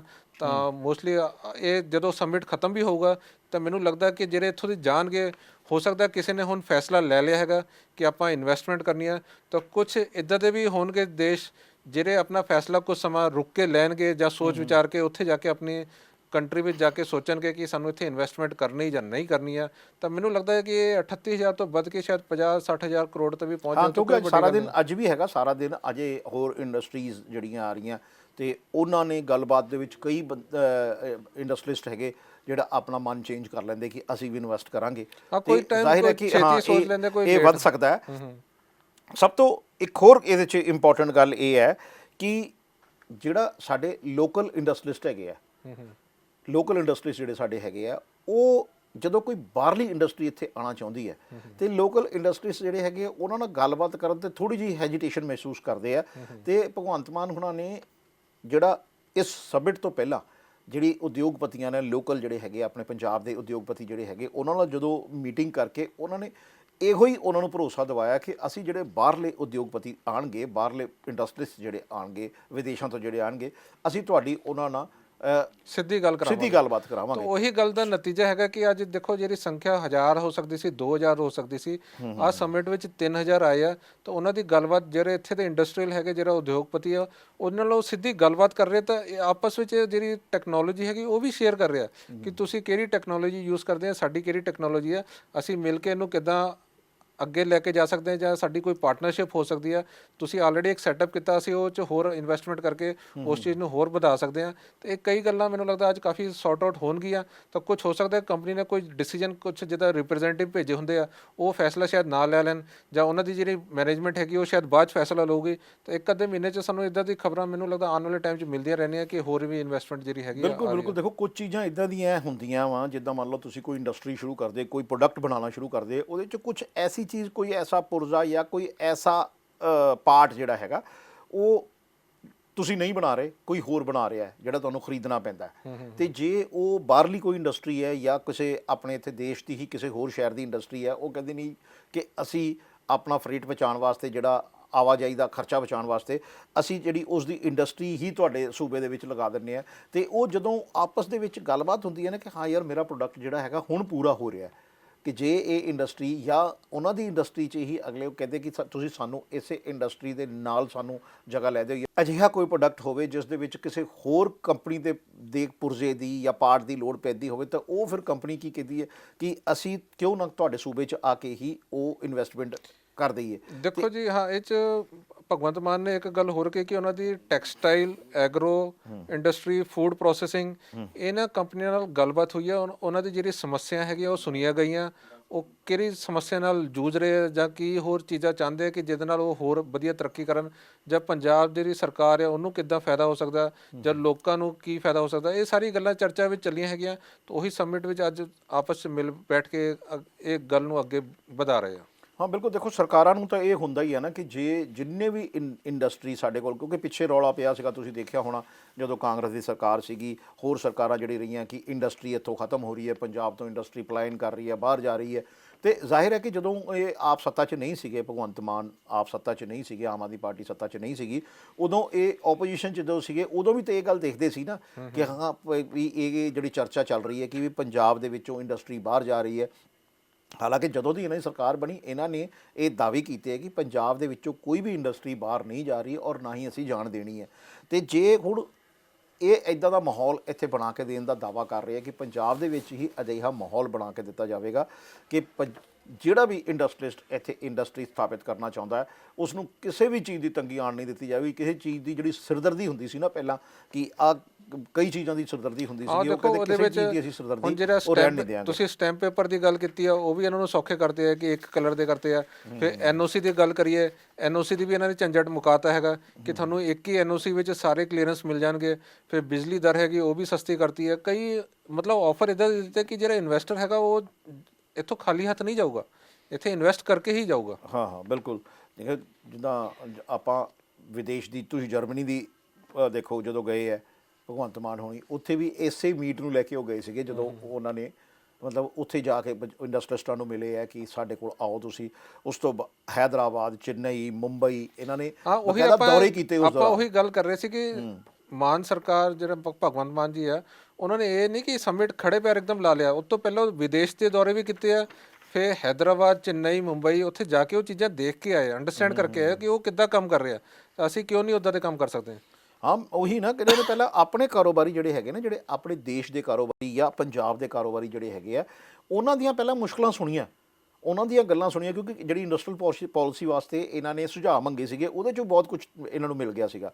ਉਹ 'ਚ ਜਦੋਂ ਇਹਨਾਂ ਨੇ ਕੁਝ ਚੀਜ਼ਾਂ ਐਸੀ ਦੇਖੀਆਂ ਜਿਹੜੀ ਆਮੋ ਸਾਹਮਣੇ ਬੈਠ ਕੇ ਹੀ ਇੰਡਸਟਰੀਸਟਾਂ ਤੋਂ ਡਿਸਕਸ ਕੀਤੀਆਂ ਜਾ ਸਕਦੀਆਂ ਸੀਗੀਆਂ, ਅਤੇ ਇਹ ਬਾਕਾਇਦਾ ਉਹਨਾਂ ਕੋਲ ਜਾ ਕੇ ਉਹਨਾਂ ਨੇ ਡਿਸਕਸ ਕੀਤੀਆਂ ਬੈਠ ਕੇ, ਔਰ ਉਹ ਮੁਸ਼ਕਲਾਂ ਨੂੰ ਦੂਰ ਕਰਨ ਦੀ ਕੋਸ਼ਿਸ਼ ਕੀਤੀ, ਔਰ ਇਹ ਕਿਹਾ, ਇਸ ਗੱਲ ਦਾ ਯਕੀਨ ਦਿਵਾਇਆ ਕਿ ਅਸੀਂ ਜਿਹੜੀ ਇਨਵੈਸਟ ਪੰਜਾਬ ਸਮਿਟ ਕਰਾਉਣ ਜਾ ਰਹੇ ਹਾਂ, ਜੇ ਉਹਦੇ ਵਿੱਚ ਤੁਸੀਂ ਆਉਂਦੇ ਹੋ ਤੇ ਅਸੀਂ ਇਹ ਸਮੱਸਿਆਵਾਂ ਦੂਰ ਕਰਾਂਗੇ, ਔਰ ਜਿਹੜੇ ਇੰਡਸਟਰੀਲਿਸਟ ਸਾਡੇ ਕੋਲ ਆ ਰਹੇ ਆ ਉਹਨਾਂ ਨਾਲ ਬਿਠਾ ਕੇ ਤੁਹਾਡਾ ਤਾਲਮੇਲ ਬਣਾਵਾਂਗੇ, ਤਾਂ ਕਿ ਜੋ ਪ੍ਰੋਡਕਟ ਤੁਸੀਂ ਬਣਾਉਣਾ ਚਾਹੁੰਦੇ ਹੋ ਜਾਂ ਜੋ ਇੰਡਸਟਰੀ ਤੁਸੀਂ ਲਾਉਣਾ ਚਾਹੁੰਦੇ, ਜਾਂ ਤੁਹਾਡੀ ਜਿਹੜੀ ਇੰਡਸਟਰੀ ਚੱਲ ਰਹੀ ਹੈ ਉਹਦੇ ਵਿੱਚ ਕੋਈ ਹੋਰ ਚੀਜ਼ ਐਸੀ ਲੋੜ ਪੈਂਦੀ ਹੈ ਜਿਹੜੀ ਕਿਸੇ ਹੋਰ ਦੀ ਇੰਡਸਟਰੀ ਤੋਂ ਆਉਣੀ ਹੋਵੇ, ਉਹ ਬੈਠ ਕੇ ਤਾਲਮੇਲ ਬਣਾ ਕੇ ਅਜਿਹਾ ਮਾਹੌਲ ਬਣਾਇਆ ਜਾਏਗਾ ਕਿ ਇੱਥੇ ਕੰਪਲੀਟ ਪ੍ਰੋਡਕਟ ਜਿਹੜਾ ਉਹ ਤਿਆਰ ਹੋ ਸਕੇ।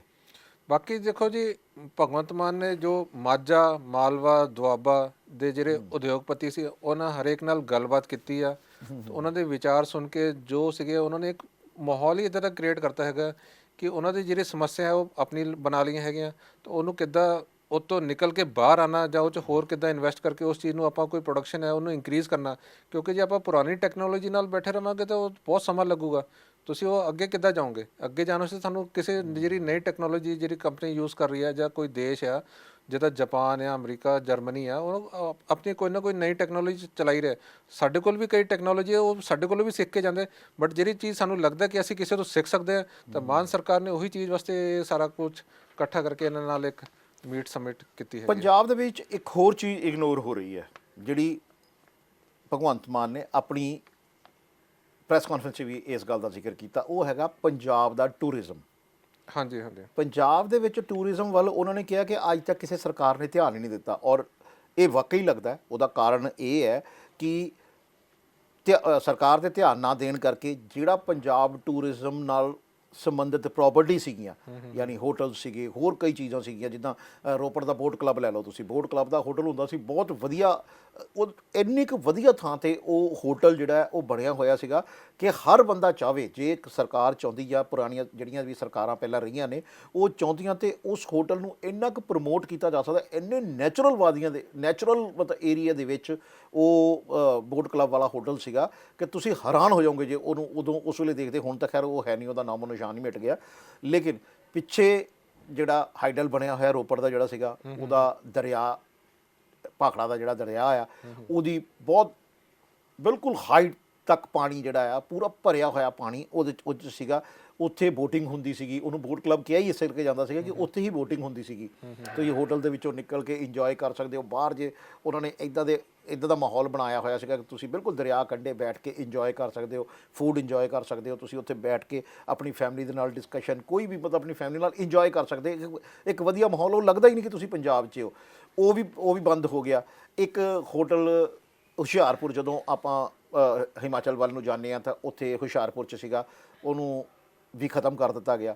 ਉਹ ਕਿਉਂਕਿ ਜਦੋਂ ਹਿਮਾਚਲ ਤੋਂ ਜਿਹੜੀ ਸੜਕ ਆਉਂਦੀ ਹੈ ਬਿਲਕੁਲ ਉਹਦੇ ਟੱਕਰ 'ਤੇ ਉਹ ਹੋਟਲ ਸੀਗਾ, ਯਾਨੀ ਕਿ ਜਿਹੜੇ ਹਿਮਾਚਲ ਤੋਂ ਆਉਣ ਵਾਲੇ ਲੋਕ ਜਿਹੜੇ ਹੈਗੇ ਆ ਉਹ ਵੀ, ਔਰ ਪੰਜਾਬ ਤੋਂ ਜਾਣ ਵਾਲੇ ਲੋਕ ਜਿਹੜੇ ਉਹ ਹੋਟਲ ਵੀ ਖ਼ਤਮ ਕਰ ਦਿੱਤਾ ਗਿਆ। ਇੱਕ ਟਾਈਗਰ ਸਫਾਰੀ ਜਿਹੜੀ ਲੁਧਿਆਣੇ ਦੀ ਹੈਗੀ ਹੈ, ਉਹਦੇ ਨੇੜੇ ਹੋਟਲ ਹੁੰਦਾ ਸੀਗਾ, ਉਹ ਬਹੁਤ ਵਧੀਆ ਹੋਟਲ ਸੀਗਾ। ਉਹ ਵੀ ਬਿਲਕੁਲ ਨੈਚੁਰਲ ਮਾਹੌਲ, ਕਿਉਂਕਿ ਟਾਈਗਰ ਸਫਾਰੀ ਸੀਗੀ, ਆਸ-ਪਾਸ ਪੂਰਾ ਦਰਖਤ, ਹਰਿਆਲੀ, ਉੱਥੇ ਇੱਕ ਮਿਊਜ਼ੀਅਮ ਵੀ ਬਣਿਆ ਹੋਇਆ ਪਿੱਛੇ। ਉਹ ਬਹੁਤ ਵਧੀਆ ਥਾਂ 'ਤੇ ਉੱਥੇ ਕੰਸਰਟ ਵੀ ਹੁੰਦੇ ਰਹੇ ਆ, ਬਹੁਤ ਵਧੀਆ ਗਜ਼ਲਾਂ ਦੇ, ਹੋਰ ਤਰ੍ਹਾਂ ਦੇ, ਮਤਲਬ ਬਹੁਤ ਅੱਛਾ ਮਾਹੌਲ ਸੀਗਾ। ਇਸ ਦੇ ਬਾਵਜੂਦ ਉਹਨਾਂ ਹੋਟਲਾਂ ਨੂੰ ਸੰਭਾਲਿਆ ਨਹੀਂ ਜਾ ਸਕਿਆ। ਉਹ ਹੋਟਲ ਨਾ ਸੰਭਾਲਣ ਕਰਕੇ ਉਹਨਾਂ ਦੀ ਬਿਲਡਿੰਗਸ ਤੱਕ ਅੱਜ ਮਤਲਬ ਨਾਮੋ ਨਿਸ਼ਾਨ ਜਿਹੜਾ ਹੈਗਾ, ਉਹਨਾਂ ਦੀ ਬਿਲਡਿੰਗਸ ਤੱਕ ਦਾ ਨਾਮੋ ਨਿਸ਼ਾਨ ਉਹ ਮਿਟ ਗਿਆ ਔਰ ਉਹ ਹੋਟਲ ਖਤਮ ਹੋ ਗਏ ਆ। ਯਾਨੀ ਪੰਜਾਬ ਦੀ ਜਿਹੜੀ ਟੂਰਿਜ਼ਮ ਇੰਡਸਟਰੀ ਹੈ ਉਸ ਨੂੰ ਪ੍ਰਮੋਟ ਕਰਨ ਦੀ ਕੋਸ਼ਿਸ਼ ਨਹੀਂ ਕੀਤੀ ਗਈ। ਹੁਣ ਭਗਵੰਤ ਮਾਨ ਇਹ ਗੱਲ ਕਹਿੰਦੇ ਆ ਕਿ ਜਿਹੜਾ ਡੈਮ ਹੈ, ਭਾਖੜਾ ਡੈਮ ਜਿਹੜਾ ਹੈਗਾ, ਉਹਦੇ ਨੇੜੇ ਬਹੁਤ ਵਧੀਆ ਲੋਕੇਸ਼ਨ ਹੈ ਜਿੱਥੇ ਇੱਕ ਹੋਟਲ ਵੀ ਬਣਾਏ ਜਾ ਸਕਦੇ ਆ, ਰਿਜ਼ੋਰਟ ਬਣਾਏ ਜਾ ਸਕਦੇ ਆ, ਤਾਂ ਕਿ ਲੋਕੀ ਆ ਕੇ ਦਰਿਆ ਦਾ ਨਜ਼ਾਰਾ ਲੈ ਸਕਣ। ਉਸੇ ਦੀ ਮੈਂ ਜਿਹੜਾ ਜ਼ਿਕਰ ਕਰ ਰਿਹਾ, ਜਿਹੜੀ ਰੋਪੜ ਦੇ ਵਿੱਚ ਸੀਗਾ ਜਿਹੜਾ, ਤੁਸੀਂ ਸ਼ਾਇਦ ਪਤਾ ਨਹੀਂ ਉੱਥੇ ਗਏ ਹੋ ਕਦੀ ਕਿ ਨਹੀਂ ਗਏ ਹੋ, ਲੇਕਿਨ ਮੈਂ ਉੱਥੇ ਗਿਆ ਹੋਇਆ, ਮੈਂ ਉਹ ਦੇਖਿਆ। ਅਤੇ ਉਹ ਅੱਜ ਵੀ ਤੁਸੀਂ ਜਦੋਂ ਜਾਓਗੇ ਰੋਪੜ ਦਾ ਹਾਈਡਲ ਤੁਸੀਂ ਕ੍ਰੋਸ ਕਰੋਗੇ, ਤੁਸੀਂ ਖੱਬੇ ਹੱਥ 'ਤੇ ਦੇਖਿਓ, ਬਹੁਤ ਵਧੀਆ ਦਰਿਆ ਦਾ ਉਹ ਨਜ਼ਾਰਾ ਜਿਹਾ ਹਜੇ ਵੀ ਛੋਟਾ ਜਿਹਾ ਇੱਕ ਬਣਾਇਆ ਹੋਇਆ, ਜਿਹੜਾ ਆਪਾਂ ਹੈਗਾ, ਆਪਾਂ ਕਹਿ ਸਕਦੇ ਹਾਂ ਕਿ ਉਹ ਇੱਕ ਮਾਹੌਲ ਉੱਥੇ ਬੈਠਣ ਬੁੱਠਣ ਦਾ ਬਣਾਇਆ ਹੈ। ਹਾਂ, ਪਿਕਨਿਕ ਸਪੌਟ ਤਾਂ ਉਹਨੂੰ ਨਹੀਂ ਕਹਿ ਸਕਦੇ, ਲੇਕਿਨ ਲੋਕੀ ਦੇਖੋ ਜੀ ਵੀਕਐਂਡ ਤੇ ਜਾਂਦੇ ਹੀ ਆ, ਕਿਸੇ ਨੇ ਘਰ ਦੇ ਮਾਹੌਲ ਹੀ ਇਦਾਂ ਦੇ ਹੈਗੇ ਆ। ਤੁਹਾਨੂੰ ਨੈਚੁਰਲ ਜਿਹੜੀ ਵਾਦੀਆਂ ਹੈਗੀਆਂ ਜਾਂ ਪਹਾੜ, ਝਰਨੇ, ਇਹ ਲੋਕਾਂ ਨੂੰ ਦੇਖਣੇ ਹਮੇਸ਼ਾ ਹੀ ਪਸੰਦ ਰਹੇ। ਤਾਂ ਲੋਕਾਂ ਦਾ ਦੇਖੋ ਜੀ, ਜਿੰਨੇ ਵੀ ਪੰਜਾਬ ਦੇ ਹੈਗੇ, ਜਦੋਂ ਵੀ ਛੁੱਟੀਆਂ ਹੁੰਦੀਆਂ ਇੱਧਰੋਂ ਦੀ ਹਿਮਾਚਲ ਵੱਲ ਕਿਉਂ ਜਾਂਦੇ? ਕਿਉਂਕਿ ਹਿਮਾਚਲ 'ਚ ਜਿਹੜੇ ਪਹਾੜ ਹੈਗੇ ਜਾਂ ਕੁਛ ਹਾਈਟਸ ਹੈਗੇ ਜਾਂ ਜੰਗਲ ਹੈਗੇ, ਲੋਕਾਂ ਨੂੰ ਅਟਰੈਕਟ ਕਰਦੇ ਆ। ਲੋਕੀ ਉੱਥੇ ਹਮੇਸ਼ਾ ਹੀ ਜਾਣਾ ਪਸੰਦ ਕਰਦੇ ਆ। ਦੇਖੋ, ਜਿੱਥੇ ਵੀ ਪਾਣੀ ਦਾ ਜ਼ਰੀਆ ਹੈਗਾ, ਜੰਗਲ ਦਾ ਮਾਹੌਲ ਹੈ, ਪੂਰਾ ਦਰਖਤ ਨੇ, ਹਰਿਆਲੀ ਹੈ, ਉਹ ਹਰ ਬੰਦਾ ਚਾਹੁੰਦਾ ਕਿ ਮੈਂ ਉੱਥੇ ਜਾਵਾਂ। ਲੇਕਿਨ ਪੰਜਾਬ ਦੇ ਜਿਹੜੇ ਟੂਰਿਜ਼ਮ ਹੈਗੀ ਹੈ, ਉਹ ਬਿਲਕੁਲ ਇਸ ਵੱਲ ਧਿਆਨ ਨਹੀਂ ਦਿੱਤਾ ਗਿਆ। ਟੂਰਿਜ਼ਮ ਵਿਭਾਗ ਨੇ ਜਾਂ ਮਿਨਿਸਟਰੀ ਨੇ ਕਹਿ ਲਓ ਕਿ ਧਿਆਨ ਨਹੀਂ ਦਿੱਤਾ। ਜਦੋਂ ਹੋਟਲ ਹੀ ਖਤਮ ਹੋ ਗਏ ਤਾਂ ਲੋਕੀ ਰਹਿਣਗੇ ਕਿੱਥੇ ਆ ਕੇ? ਅਤੇ ਹਾਂ, ਇਹ ਜ਼ਰੂਰ ਹੈ ਕਿ ਕੁਛ ਹੋਟਲਸ ਇਹਨਾਂ ਨੇ ਪ੍ਰਾਈਵੇਟ ਹੱਥਾਂ 'ਚ ਦੇ ਦਿੱਤੇ ਹੈ। ਉਹ ਸਭ ਪ੍ਰਾਈਵੇਟ ਹੱਥਾਂ 'ਚ ਦੇਣ ਦੀ ਵੈਸੇ ਉਹ ਲੋੜ ਨਹੀਂ ਸੀ, ਕਿਉਂਕਿ ਜਦੋਂ ਜਿਹੜੇ ਹੋਟਲਾਂ ਦੀ ਮੈਂ ਤਿੰਨਾਂ ਦੀ ਇਹਨਾਂ ਦੀ ਗੱਲ ਕਰਦਾ ਵਾਂ, ਐਡੀ ਇੱਕ ਵਧੀਆ ਲੋਕੇਸ਼ਨ 'ਤੇ ਉਹ ਸੀਗੇ ਕਿ ਜੇ ਉਹਨੂੰ ਸੀਰੀਅਸਲੀ ਉਹਨਾਂ ਹੋਟਲਾਂ ਨੂੰ ਚਲਾਇਆ ਜਾਂਦਾ ਔਰ ਉੱਥੇ ਜ਼ਿੰਮੇਵਾਰ ਜਿਹੜਾ ਸਟਾਫ ਹੈ ਉਹ ਬਿਠਾਇਆ ਜਾਂਦਾ ਔਰ ਉੱਤੇ ਨਜ਼ਰ ਰੱਖੀ ਜਾਂਦੀ, ਤਾਂ ਉਹ ਮੈਨੂੰ ਨਹੀਂ ਲੱਗਦਾ ਕਿ ਉਹ ਕਦੀ ਘਾਟੇ 'ਤੇ ਜਾ ਸਕਦੇ ਸੀਗੇ। ਠੀਕ ਹੈ ਕਿ ਨਾ ਸਰਕਾਰਾਂ ਨੇ ਧਿਆਨ ਦਿੱਤਾ, ਜਿਹੜਾ ਉੱਥੇ ਸਟਾਫ ਸੀਗਾ ਉਹਨਾਂ ਨੇ ਉਸ ਨੂੰ ਪਰਸਨਲ ਪ੍ਰੋਪਰਟੀ ਬਣਾ ਲਿਆ, ਆਪਣੀ ਮਰਜ਼ੀ ਨਾਲ ਉਹਨੂੰ ਕਿਰਾਏ 'ਤੇ ਦਿੱਤਾ ਜਾਂ ਜੋ ਮਰਜ਼ੀ ਉਹ ਕਰਕੇ ਉਹ ਖਤਮ ਹੋ ਗਿਆ।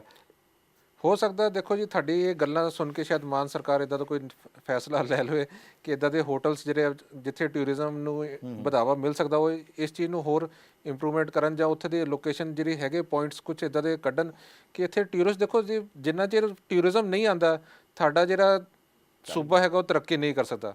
ਇੱਕ ਤਾਂ ਇਨਵੈਸਟਰ ਤੁਹਾਨੂੰ ਚਾਹੀਦੇ ਆ, ਤੁਹਾਨੂੰ ਟੂਰਿਜ਼ਮ ਵੀ ਚਾਹੀਦਾ। ਤੁਸੀਂ ਦੇਖੋ ਮੁੰਬਈ ਸ਼ਹਿਰ ਕਿਉਂ ਤਰੱਕੀ ਕਰ ਰਿਹਾ?